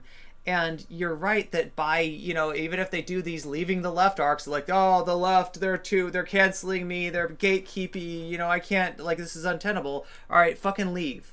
Fucking get the fuck out. Right. Get the fuck out. The thing is like, I don't think I mentioned this, and this is maybe like really important, is like literally what debate bros are doing is how you kill the movement. It's like people are debating if they're COINTELPRO or not, and but I'm just gonna explain what that is in case there's anyone in the audience who isn't like sure. But like COINTELPRO is like when there's like some sort of like movement against like the establishment, and then COINTELPRO is when the government, to try to end that movement, puts in someone, a plant or someone like that, to like try to stop the movement, and that's kind of like a gross reduction of it. But it's like, that's like with debate bros, whether that's what is literally happening, because some people are like, well, maybe Vaush is literally a plant to try to end leftism, and I don't think that's what's happening. But I think whether that's what's actually happening or not is like, these people are helping end a leftist movement by just trying to rebrand it as this movement of that has a bunch of like right-wing ideology, like Great Replacement, just with a different name, or trying to rebrand it as like, well, there's reverse racism, and trying to give that as much legitimacy as to systemic racism. Like reverse racism is a joke. It's like not an actual issue that we need to be worried about, and they're trying to give that as much legitimacy, actually spreading fear. And like, what if the indigenous people do get their land back? Are they going to tell us to all leave? Like, all of these things are not just like individual issues, but like that is exactly how you kill a leftist movement. You just rebrand it as some sort of other like centrist or right winger bullshit. I and feel so like it's actually like a massive issue. I feel like if you were to describe what you're dealing with in a military sense, you'd call it friendly fire. It's like you're out there on the front lines trying to fight a battle, trying to push these things forward, and you're getting shot from behind you, right? And you're like, wait a minute, I thought we understood that reverse racism is a fucking cringe right-wing meme. No, apparently we didn't. Wait a minute, I thought that we understood that, like, Great Replacement was bullshit Lawrence Southern garbage, right? Apparently we didn't. City of Quartz, I'm not sure where you're coming from with this, but Destiny's banned. I can't debate him on Twitch. That's that much I know. But yeah, I don't know. People want me to debate Destiny on this. That would be interesting. I haven't talked to Destiny in quite a while. But yeah, no, it's something you shouldn't have to deal with, and something that makes what we're trying to do here really hard and nigh untenable. Right? When we have to deal with friendly fire, it's almost better. Like, okay, oh my God, I'm going to compare, I hate to do this, but I'm going to have to compare this to a fight situation, because in addition to what I do in terms of political Twitch, I was a kickboxing coach before this. I don't know a lot about actual self-defense. It's not what I do. What I teach is kickboxing. That's a sport that's, got rules to it, right? But what I do know about self-defense is there's this thing called situational awareness. Now, for instance, if you're fighting two opponents, which, you might get jumped by two people, that could happen, right? You don't want one opponent here and one opponent there. You want to line these up so that they're kind of in the same place related to you. What we're dealing with now with these debate bros is, fire from in front of us and fire from behind. And like, as bad as it is, as much as it might hurt to see a bunch of leaving the left like videos, like maybe that's the best thing that we can hope for now, to at least like line our enemies up so that we're not like fighting this, like, we're not getting pincered, I guess is the strategic word for that. Yeah, because they're not gonna change. They're not gonna be like, oh, I'm so sorry that I like made this, like, even with like the black nationalism thing, whereas like just black nationalism is like a literally like a liberation movement. It's about loving yourself as a black person in the face of white supremacy, and that's what it is at its core. Doesn't mean that people can't take that to bad places, because there's obviously like black supremacists who are also black nationalists, but black nationalism on its own is about liberation and self-determination and loving yourself as a black person, which is radical to do in the face of white supremacy. And so like Vaush fucked that up really badly. It was like, oh, it's separatism, it's a terrorist group, blah blah blah, because he just didn't know what it was, and he never corrected that. He was never like, oh, like this is actually what Black nationalism is. I really messed up to my audience of thousands of people, and the reason why I'm saying all this is because these people are so like are so wrapped up in their own egos that when they're wrong, and even when they like know they're wrong, the best you can hope for is being like, well, I just, got something mixed up, but like it didn't really do damage, even though it did. Thousands of people think that if you're a Black nationalist that you're basically a terrorist. I literally had a comment on my video being like, you've shown us that Black nationalists just want genocide, because of the debate that I was in with Vaush and because of other debates that Vaush has done. And so these people are not, there's no reason to believe that these people will apologize and go, wow, I really messed up. I really misrepresented all these ideas. I really shit on all these people that I claim to actually care about and want to like uplift and help find freedom. It's not going to happen. And so I think it's a waste of time trying to, convince them that they're wrong of something, because we have no evidence that that will work, and we do have evidence that it's just going to be a draining waste of our life. And so I think the best we can do is get these people to be like, oh, the left, they're just too mean, and we're gonna switch sides because people just can't handle the truth, and just get them the fuck out of these spaces. They have no place here. And I think the more we can do that and just have them be somewhere else, like the better it's going to be for us. No, that I think that is. I think that's right. Yeah, as much as this has been like, holding sort of, right wing oriented people in our orbit has been a concentration of BreadTube since its inception. The focus on de-radicalization, on not gatekeeping our spaces, right? Because the left is not your social club, as Vaush like used to say. It's his social club, so we're the ones getting pushed out of it, right? It's like that's something that we need to fundamentally reorient. And at the very base of it, when you're talking about like Black nationalism, you're talking about creating a space for Black people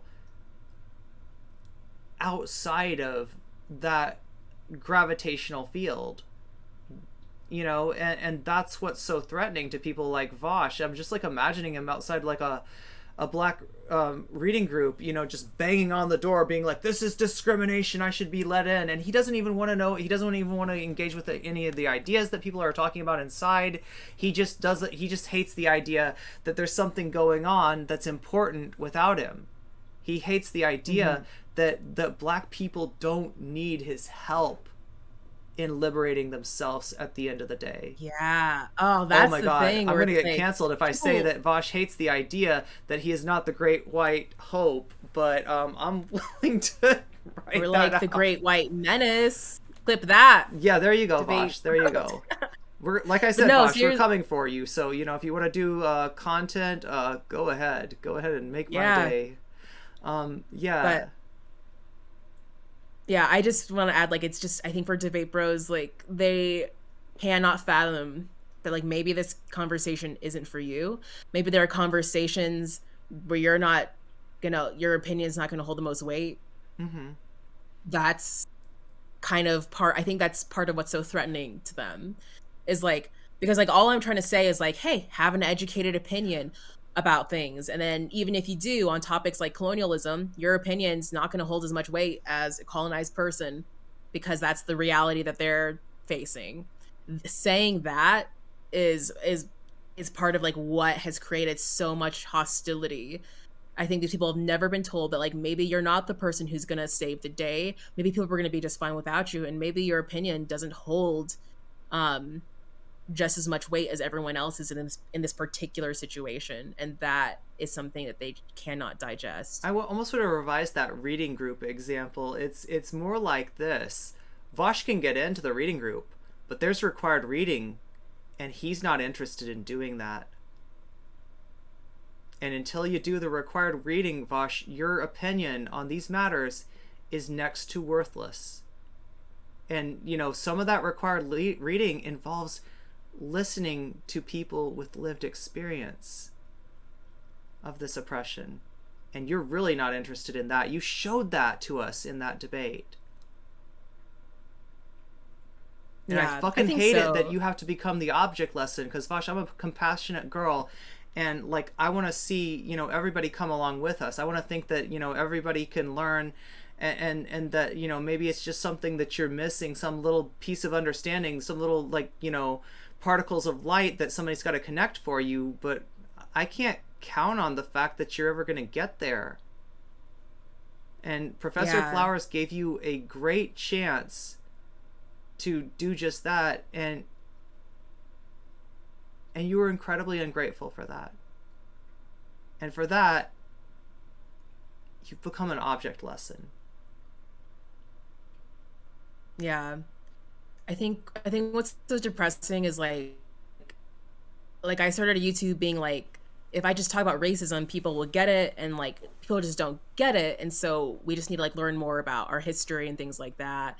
And then I realized I was incredibly naive, and like talking about race, like, you know, obviously creates like a very like, you know, there's like white fragility, like people are so like viscerally angry, but it's also like really tragic because it's like I just actually do want to get along with everyone.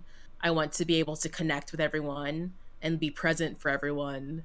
And it's like, well, we literally can't because there's like these obstacles in the way where it's like people can't really, you know, people look at me and see me as a threat rather than like seeing the struggles that I'm going through as their own.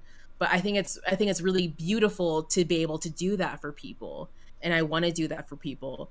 And it's not going to happen with everyone. It's not going to happen with a lot of people. And it's like really heartbreaking to see that like time and time again where you're like, I want to fight this fight with you and I can't because you don't care about X, Y, and Z, or like you dehumanize me in these ways. And so I can't.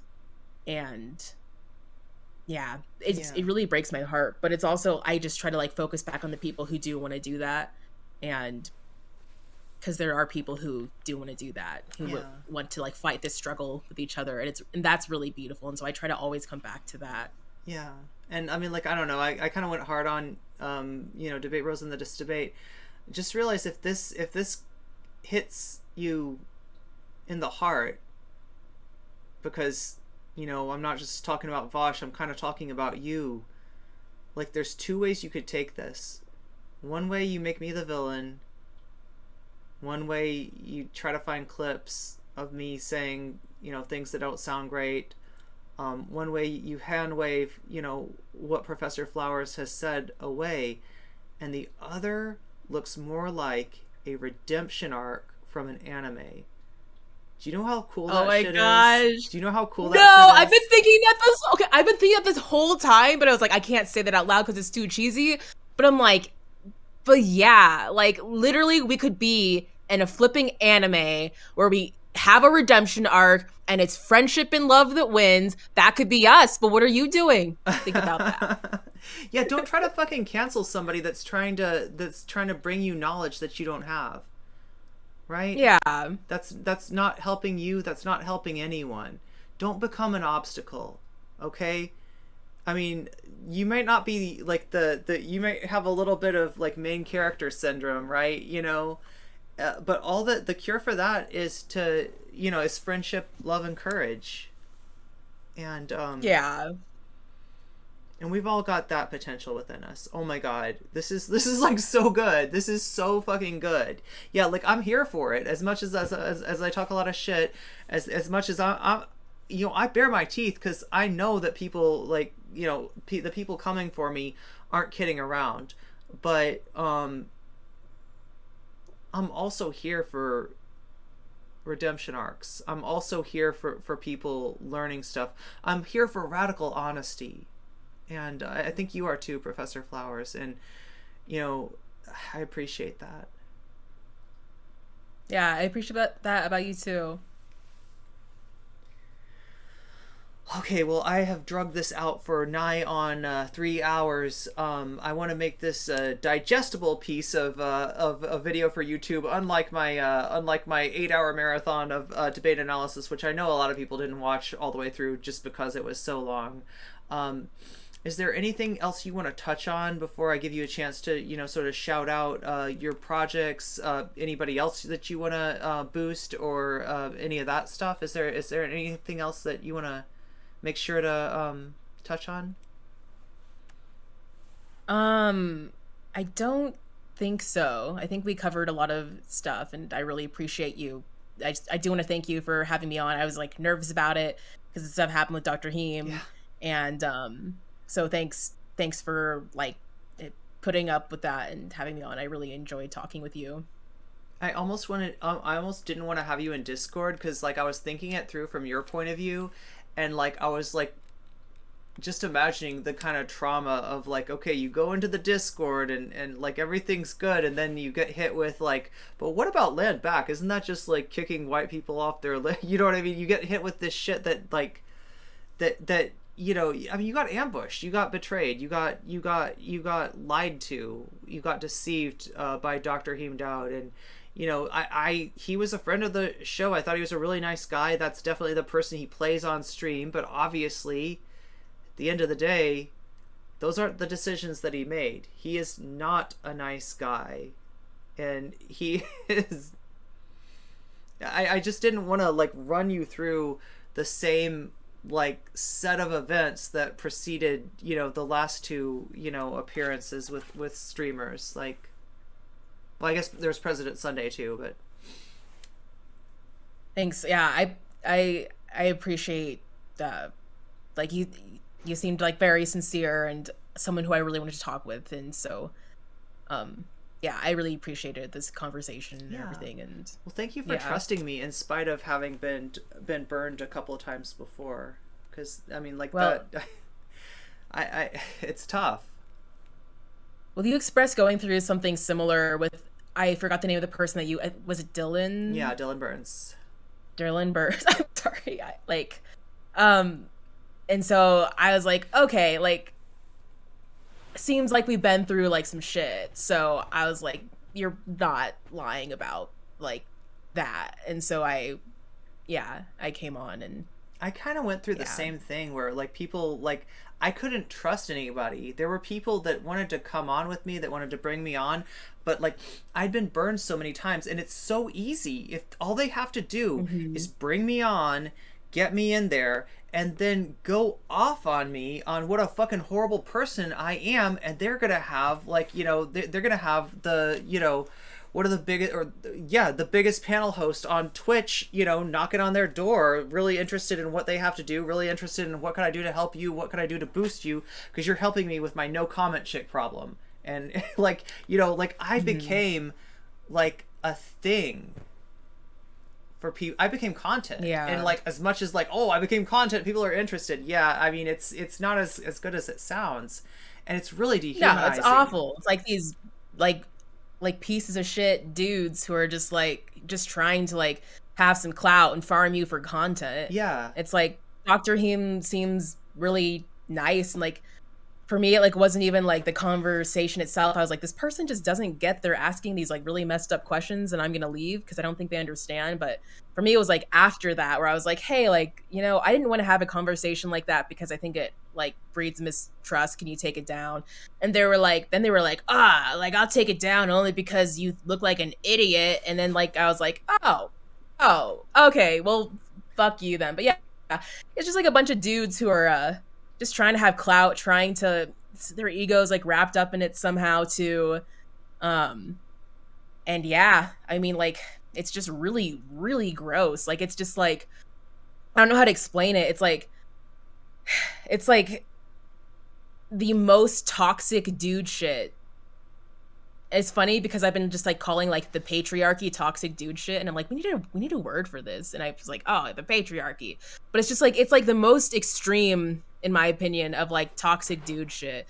It's like I'm suicidal.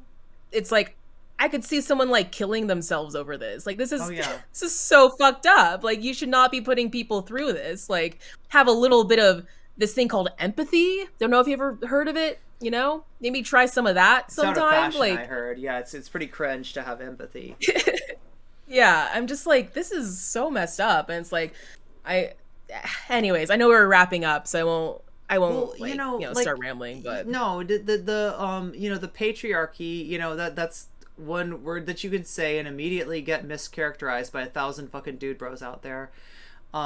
Right? And then you know, there's the hierarchy, which is kind of like if you combine all oppression, like, you know, what the patriarchy is in terms of women's struggles, the hierarchy is in terms of all marginalized people's struggles. And I think that we need to start talking about that as something to rally against, and not just rally against stuff like, I mean, what you brought up about like having a proactive message, keeping the concentration, keeping maybe even the majority of your content on that, like what you're striving for, rather than what you're fighting against. I think that's good too. But like to have a name for it, like hierarchy, that's what it is. And like a lot of people, you know, you're looking for that word, right? There it is for you. Okay, let's get it started. And yeah, it's gonna get strawmanned, it's gonna get mischaracterized too, it's gonna get made fun of, it's gonna be like some cringe go like, oh, the hierarchy, oh, I'm so oppressed, right? But like, you know, that it's real and it's out there, and it's not as strong as it thinks it is. Because at the end of the day, the real people that the hierarchy supports are few and far between. There's very few of us that don't experience oppression, that don't experience marginalization in some way. And in marginalizing us, in an attempt to break us apart and divide our power, they have planted the seeds of our solidarity. And once we see this common enemy, maybe we'll see this common struggle. That's what I hope for more than anything. Yeah, same.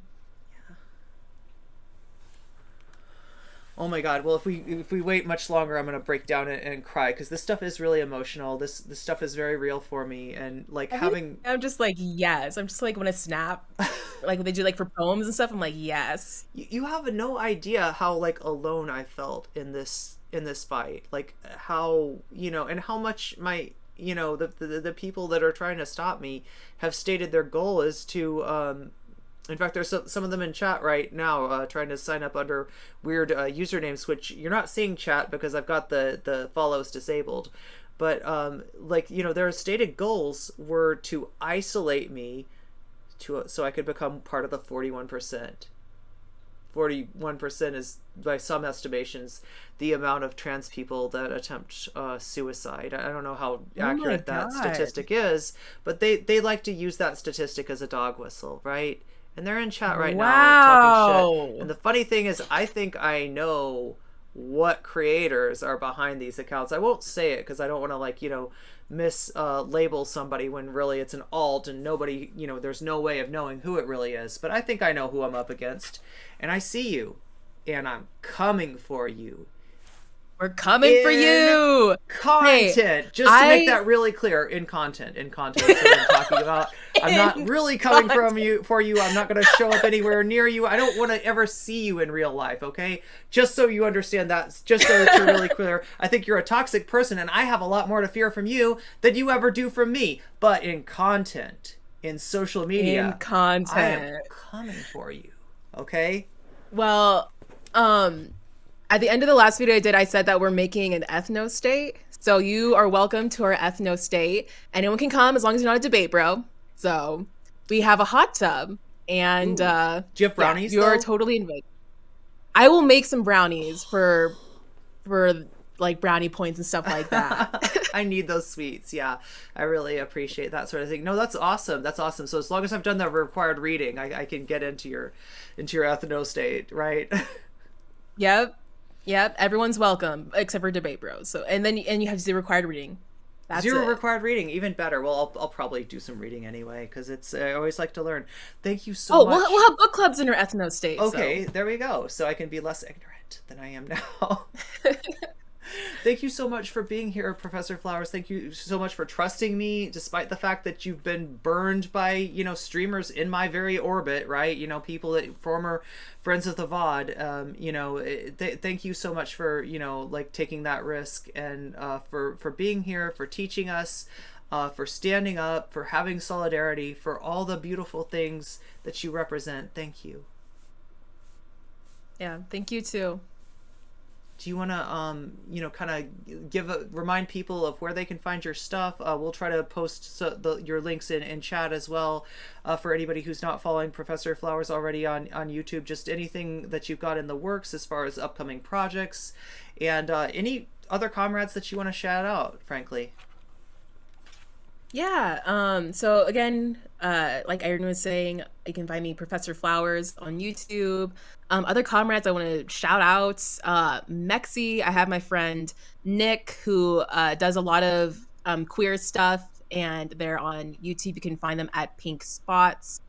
Shout out to all my Black comrades, Deadman Animations. Um, Also have uh, Overthrow Media, um, and Car, uh, and I'm probably forgetting others as well. But that's a good start for people, I think.